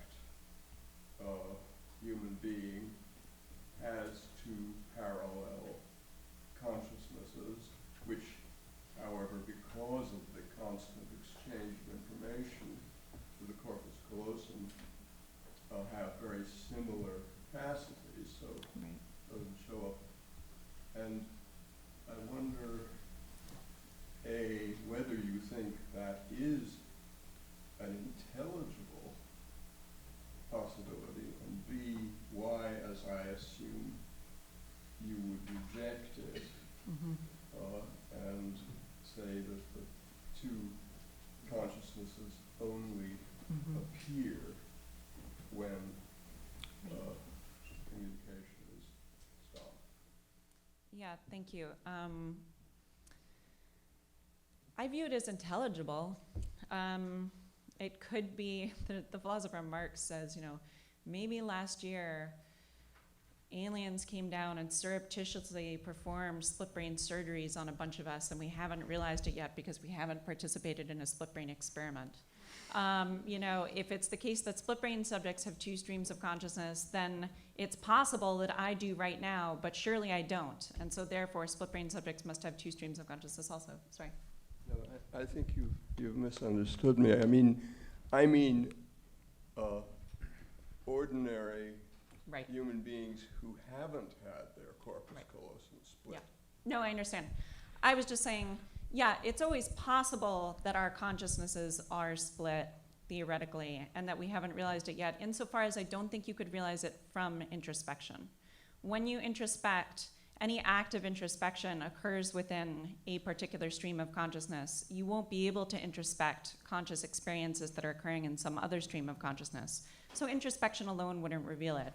I think there would probably be some sort of behavioral indication even if we hadn't participated in these split brain experiments. That said, even though I don't regard it as absurd or nonsensical, the claim that you or I might have two streams of consciousness as well, I don't actually think the claim is true. And I'm relying on, again, the behavioral differences between split brain and non-split brain subjects.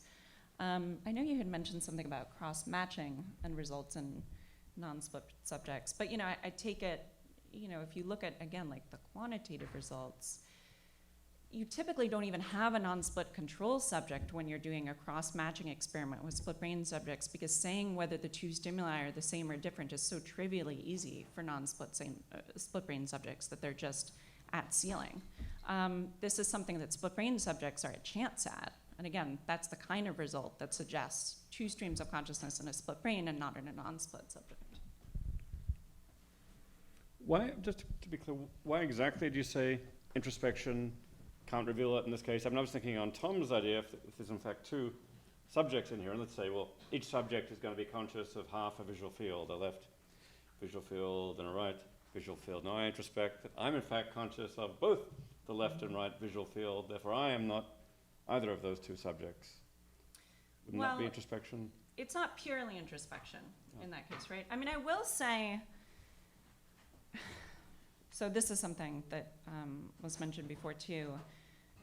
The split brain subjects, it's not that they're only conscious of one half of the visual field. You need to speak about the kinds of things they're conscious of. So for instance, they can tell typically when something has happened somewhere, like if a light has flashed somewhere in any part of the visual field. It's not clear whether that's it's hard to tell sometimes whether that's a specifically visual effect or some kind of attentional effect or something like that. But even if we picture only being conscious of one half of the visual field, that wouldn't tell you that there was somewhere else inside you, some other being that was conscious of the other part of the visual field. The most you would know is that you can no longer see things on the left or that you can no longer see things on the right. So there would be a theoretical inference there also. Does that make sense? But if we can know that we in fact experience things on both halves of the visual field, then we know there's at least one being who can experience both. Yeah. And therefore it's not the case that there's merely one being who can experience the left and another being who can experience the right. Right. I take your point that maybe the other two subject hypotheses could persist. Maybe there are two subjects who have exactly the same conscious experiences inside my head. Well, okay, there's no way I could disprove that. But at least the traditional one, where each gets sort of half of the experiences, it seems as strong introspective experiences. Well, look, there's evidence against it. Yeah. So again, if you look at cross-matching experiments, for instance, where again distinct stimuli or sometimes the same stimuli are directed to different hemispheres, and you're asking the subjects to indicate whether the stimuli are the same or different.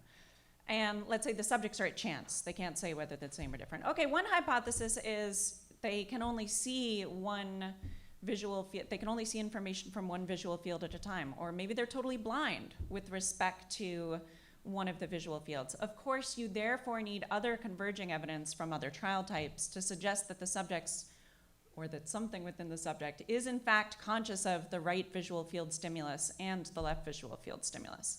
So I take it again, the issue is, the subjects will say, they'll often say things like, well, I didn't see anything on the left, right? It's the behavioral evidence that suggests that, in fact, seeing of what was on the left did happen. I'm trying to think of a neutral way to put the point. And again, that's what you won't be able to tell from introspection. Yeah. Jackson.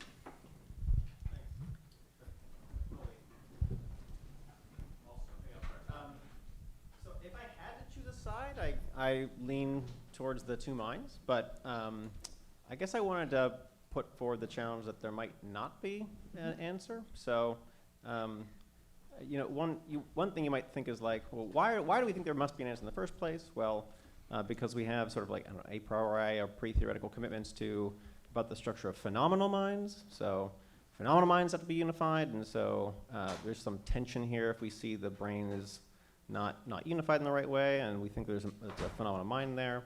Another option, though, is to see so businesses are organizations. We can have two businesses that over the course of many years sort of come together and come apart. We don't really think that there's any deep fact about when there's one company versus two companies versus some mishmash. There's just facts about integration, and those are the only really facts that there are. And questions about how many businesses there are, there's just no meaningful answer. Right. Yeah, as has already emerged, I don't know if this is a question for just me specifically or for everyone. As has already emerged, and I think we all share this view, of course, there's less interhemispheric integration after split brain surgery than there is before, and yet there's much more interhemispheric integration after split brain surgery than there is interbrain integration between me and either of the people here, right? So to some extent, again, a split brain subject is not going to be located towards the extreme end of the spectrum between a clear-cut case of two minds and a clear-cut case of one mind. Again, I locate them closer to one end of the spectrum or the other because I think that helps us. I think the way we think about mental states, we assign them to someone or something. And you kind of can't avoid that. And the question is, again, whether you're going to assign them to the animal or to one of these hemisphere systems or the other. And I think, again, that for some split brain subjects, it's more accurate to assign them to these two systems. But I admit that, assuming we have a reductive account of minds or thinkers, there are going to be these intermediate cases, and there's kind of not a point in pounding a fist on the table and saying absolutely and essentially two as opposed to one barely unified mind, for instance. I would also like to comment on that. I think I have a different intuition here. So I guess, from a third-person perspective, you can just quantify how much integration there is and so on. From a first-person perspective, for me, it's very hard to imagine. Now, I can understand, okay, there's one person, there's one experiencer, or there's two experiencers, but what does it mean there's 1.5 experiencer? Yeah, maybe other people don't have this intuitive problem, but for me, it is just intuitively hard to grasp. So I would say there's a dichotomous answer. We may not get it, but I do think there's a dichotomous underlying truth. So it's either there's one experiencer there or two, or multiple maybe, but a natural number, basically. Joe, could there be 1.5? No. No. I think if there's more than one, there's two. There could be three. Could be three. Yeah, obviously, Each hemisphere and the whole brain. Well, we're all kind of multi-cell. We're not just, you said we're one cell, but we have so many cells. I know this is partly said in jest, but obviously what's at the intermediate point in the spectrum is not 1.5. Because that makes it seem as though there's one wholly unified mind and then another half a mind, and that's not the right way of conceptualizing the spectrum, obviously. Chris. Yeah, this is a question for Professor Pinto. I very much like the idea that there's a notion of the subject is an experiencer, but if you've got that conception, I was a bit puzzled about the part of your argument where you talked about divided attention. So you raised this question whether there can be a subject who experience these unintegrated streams of information. Then you say, well, we've got the tracking cases, there we can divide our attention, we understand that perfectly well, it's very familiar phenomenal experience, that's all true. But in such cases, the unattended channel, we're still aware of some of the features, not so many of them. Whereas you want to have a case where there's, we want something that's going to make sense of two streams which are not co-conscious at all, no awareness of the respect of the other, yet still it's one subject. And you want that combination for the notion of a subject as experiencer. And I'm not sure I can make sense of that. Well, certainly the tracking experiments with divided attention don't really seem to help me make sense of it.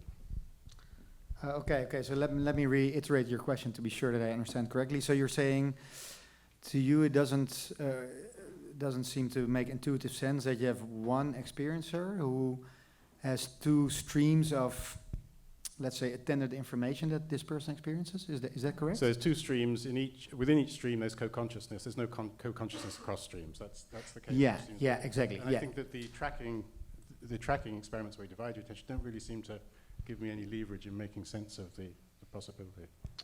All right. Yeah. Okay. So yeah, that's a fair point. I mean, of course, with multiple object tracking. So what I try to argue there is that what happens there is that you have multiple foci of attention, and yeah, of course, you can cross-integrate whenever you want. So maybe that wasn't totally clear during my presentation. I didn't mean to say that in normal subjects you sometimes find that they cannot match stimuli across the midline. You never find that. They can always do that. No, I was just saying about if you present one stimulus, either in the left or the right hemisphere, left or right visual field, there's hemispheric specialization going on. So the capabilities are different. But to come to your question, so then another example of split attention was this more recent paper by from Tononi's group, which was in a 2016 paper. Well, Nat commented on that as well, so he definitely knows it.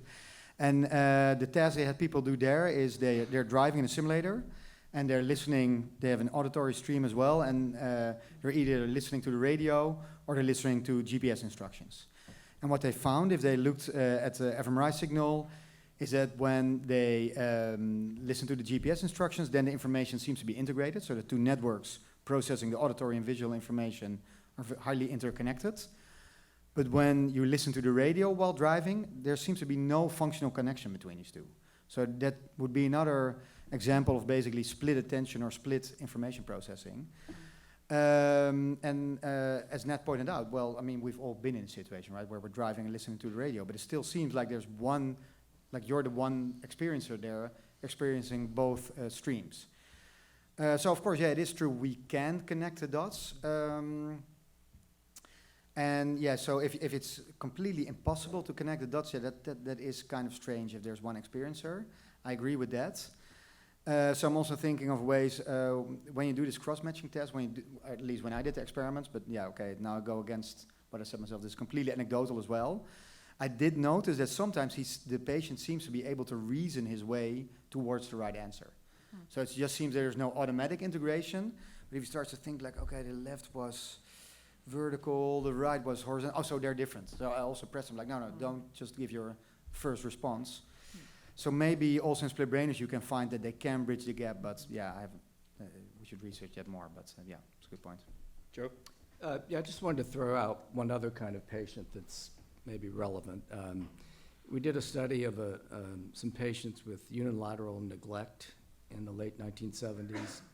Bruce Volpe was the lead author on that paper. And these people have no visual awareness for the left side of space, kind of like a blind side patient. But they were able to match stimuli that they couldn't name in there. In other words, we put like one stimulus in the left visual field, one stimulus in the right visual field, and they weren't able to name the left visual field stimulus, but they could do a between visual field match. So they had matching for non-introspective information. I'm not quite sure how it all fits into what we're talking about, but it seems relevant. Yeah. Okay, Marisa. So one comment just about the attention, I think, which is that there's many other processes in which attention doesn't seem to have this hemispheric, doesn't have to have these hemispheric limits. So I think these data are not so much about the consciousness or not, but rather that it seems that in some phenomena, especially when there's motion, there seems to be hemispheric specialization, and then it's been postulated that the limited resources live within each hemisphere, right? But it's not the case for all attention phenomena, like far from that. And the same authors that have published this have found no differences in many other instances.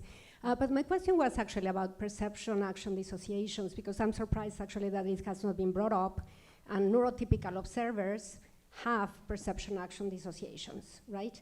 So if you take to the extreme that something is being experienced perceptually and then that something else is acted upon, then as evidence for two minds, then all neurotypical observers would have to, we would have to infer that all of us have two minds.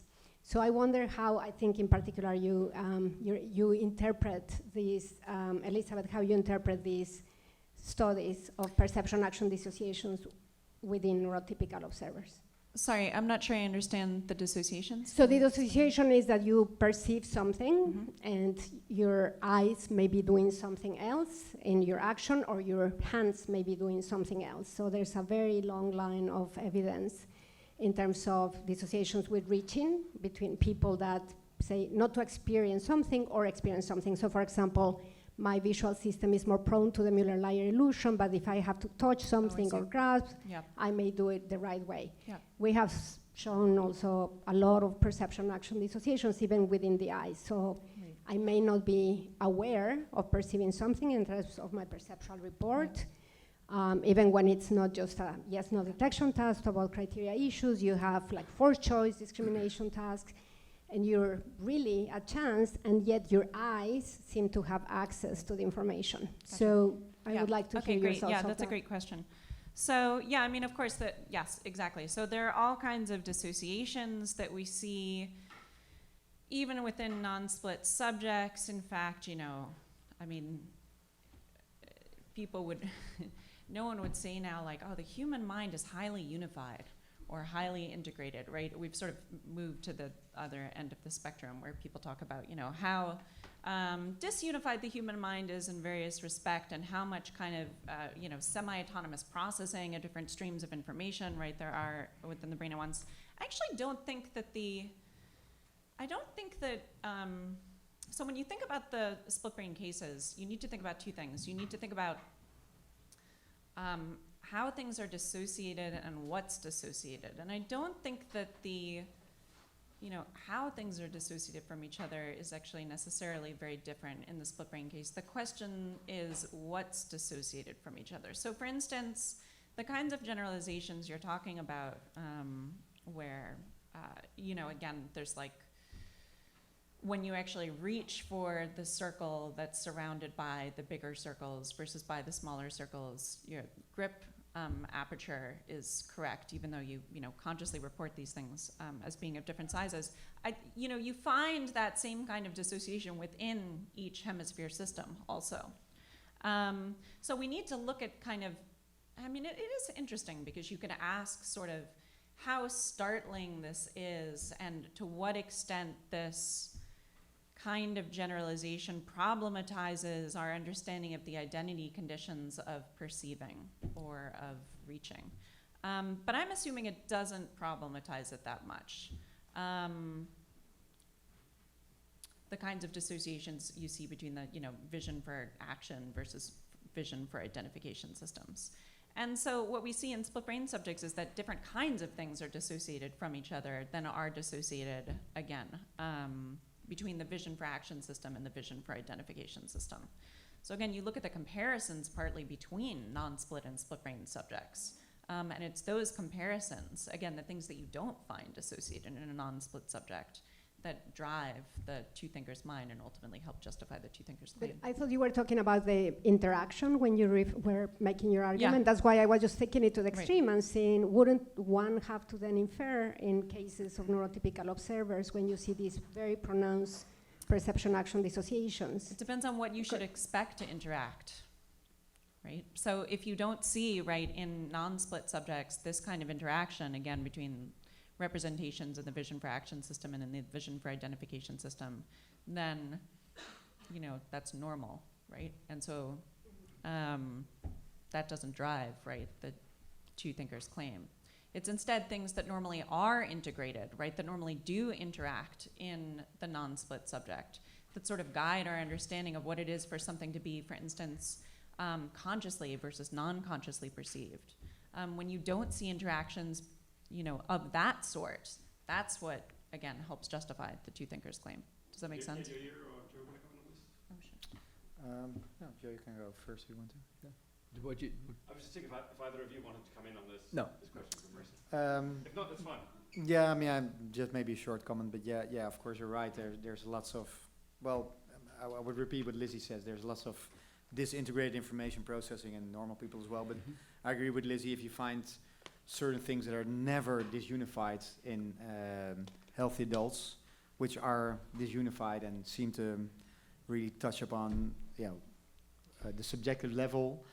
Because this seems more like, indeed, I mean, I think you're referring also to your psych science paper, of course, which was really interesting, where you have binocular rivalry, you have plates going like this, or Gabor gratings like this, and people either say that they see Gabor gratings go like this, but their eyes go on a diagonal. They're not aware of that. But this could also just be some kind of, I think that is some kind of like unconscious unconscious processing. And I think what Lizzie and Joe are referring to, which are the more exciting cases, where there really seems to be some kind of conscious processing that's disunified. Yeah, I didn't mention consciousness in my answer, but I think you're right that, I mean, especially now that we recognize how disunified the neurotypical mind is in various respects, it's kind of like if there's conscious unity, that's what unity there is in the non-split mind. And then that places greater weight on, someone had asked before this question about the distinction between unity of mind versus unity of consciousness. It does place additional weight on the issue of whether consciousness is unified or divided after split brain surgery.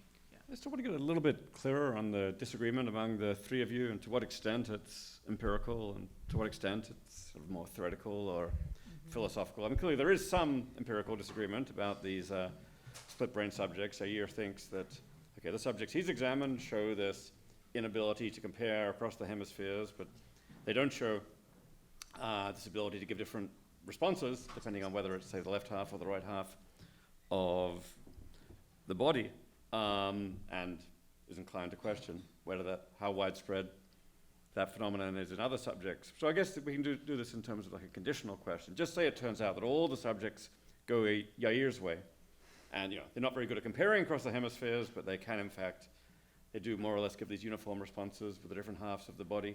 Would everyone then be prepared to accept that those subjects have just one mind, not two? And likewise for the other kind of subjects, for the ones that go, let's say Joe's way or Lizzie's ways with very non-integrated responses between the two different sides of the body, would everyone be inclined to accept that those subjects have two minds rather than one? Yeah, so if I can kick it off, I would definitely be willing to accept that. So indeed, as I already said, like if we do this visual imagery experiment, it turns out that each hemisphere basically gives its own answers. Yeah, I would throw in the towel. I would say, okay, then that for me is conclusive evidence that there's two people in there, and somehow the unity is happens at later stages, maybe through cross-cueing or subcortical or whatever. So I would say, yeah, if all the empirical data goes that way, yeah, for me, the case will be closed. And even for behavior? For behavior even more. But I mean, there I'm pretty convinced we won't find it because I already did these kind of tests. But yeah, for behavior even more. If you indeed find the equivalent in a lab setting of the left hand fighting the right hand, yeah, I mean, how can you still argue for one person then, I would say? Joe? Well, I would say that we'd have to do it on the right patients, that patients that are several decades in are probably not the true test. I mean, if there were brand new patients, we could do these more quantitative assessments and maybe answer it, but I think it's going to be hard in these patients that have been operated on so long ago. I mean, there'll always be some question about it, I think, just because of the possibility of reorganization, and as Lizzie described, things that have changed over the decades that even in those patients we were studying then. So that's to say you think that now all Yair's patients might have one mind, but just say it turns out that all split brain patients always look like Yair's patients. But then they always have one mind. Yeah, I guess that, I would have to know more about it, but I think, yes, if that were true. So the striking result of Yair and colleagues is that, while they obtained the traditional findings with respect to cross-matching, with respect to crossed responses, so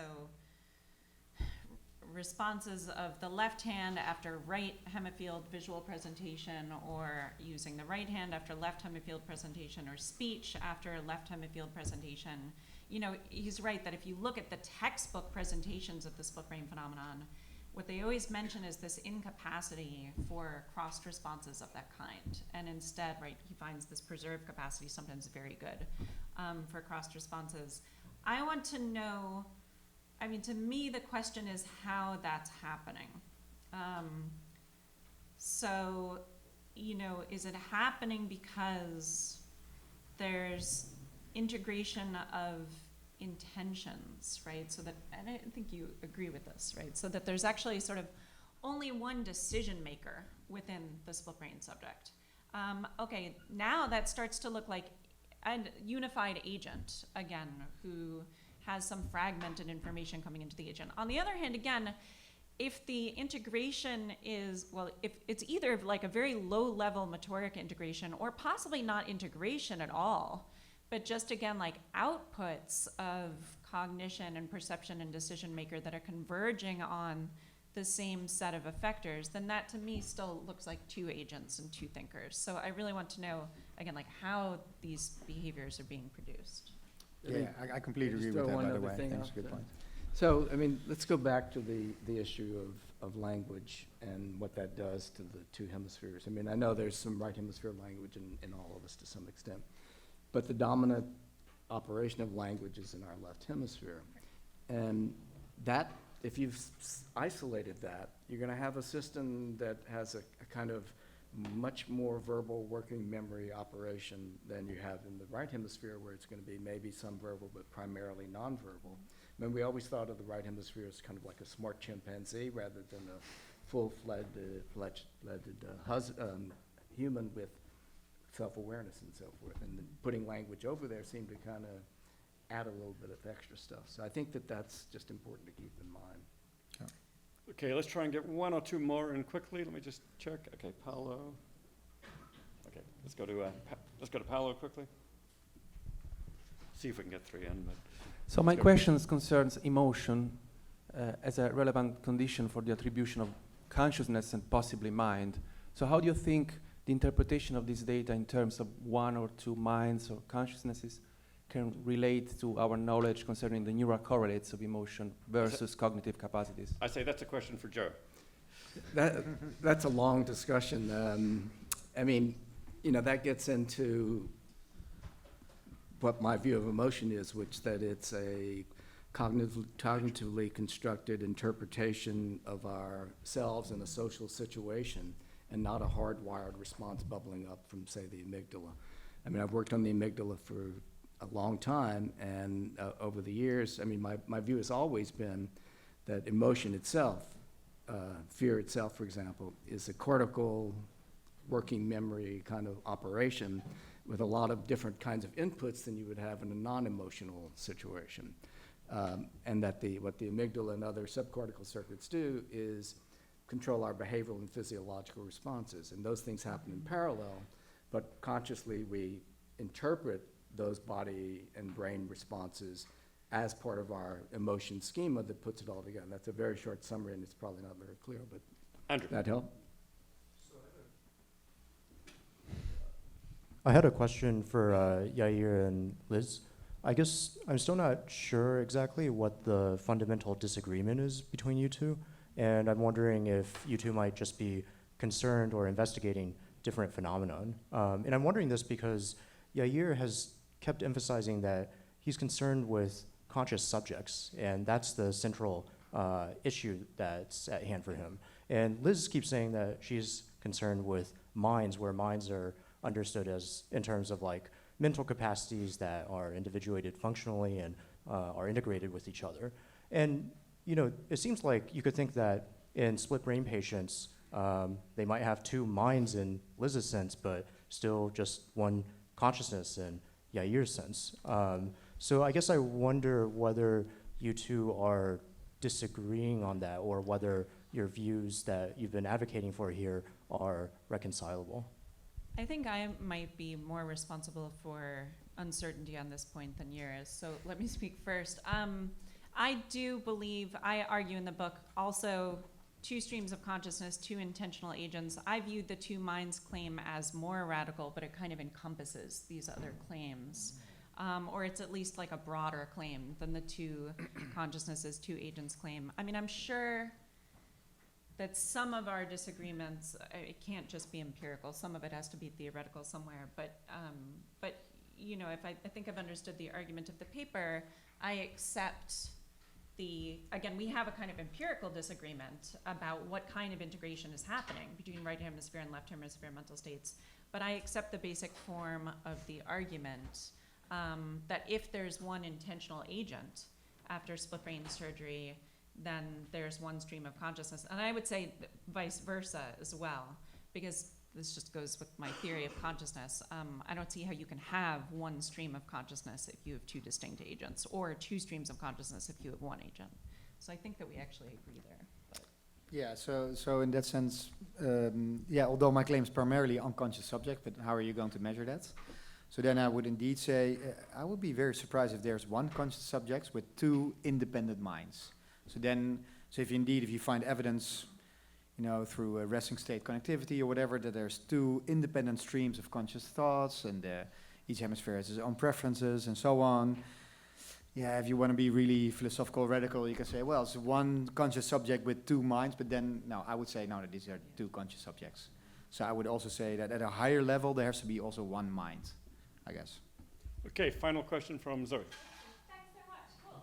I'd really love you guys to tell us more, or speculate, or hypothesize if you need to, about how the two hemispheric systems, be they deserving of the term mind or not, are able to coordinate to the point of taking turns, as in the case that Professor Schechter described, in which the subject draws a sky and then draws a scraper.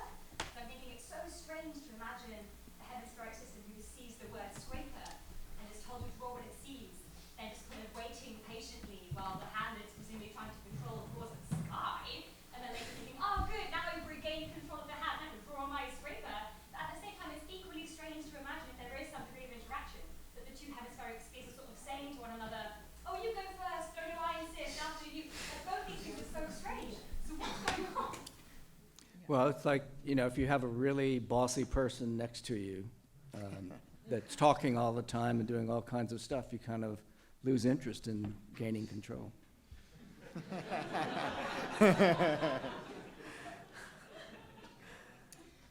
Yeah, that's a funny question, and I admit I hadn't thought about that before. So, I mean, I do want to note, you don't always get patiently waiting for a response, right? You get cases in which the behavior looks a little more disunified, and presumably that is because in those cases, right, there's sort of conflict. Someone starts drawing something and then is like, what? That's not right. How is that an ice scraper?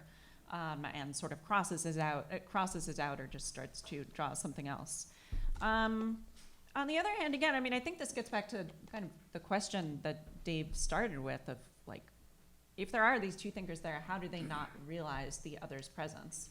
You need to picture a certain amount of kind of a certain patience or go with the flow type attitude on the part of each of these thinkers. And I think that you could explain that partly in terms of the fact that these are experienced subjects. You get, from what I understand, they will be more freaked out in some of the earlier experiments when they find themselves correctly answering questions that Lefty at least has just claimed it doesn't know the answer to, and so on. But with, you know, most of the subjects, and there are personality differences here, they just come to, you know, what I've read is that they've just come to accept that they might not feel that they know the answer to a question, but they're supposed to guess anyway, or they're supposed to allow the behavior to emerge. And then they find that they've done better than they anticipate, or again, the subject has done better than Lefty has anticipated in his own. I think something like that might be operating there.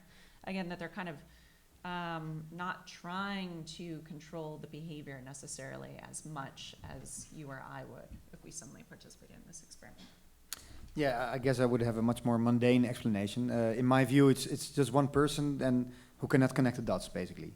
So it'd be like, okay, how's that possible? Well, it just doesn't get automatically connected. So the example I keep using until I come up with a better one is like, as I said before, an out-of-sync movie. So you hear a voice, you cannot connect it to which actor it comes from. For somebody who watches an in-sync movie, this seems weird. Like, okay, don't you realize that this person is saying it? But yeah, for them, this doesn't happen automatically. So for them, it's just natural to draw a sky and a scraper because it's not integrated automatically. That would be my explanation of that data point. Okay, so there's now going to be food for us in a reception outside, to which everyone is welcome. Let us thank our debaters for a great debate.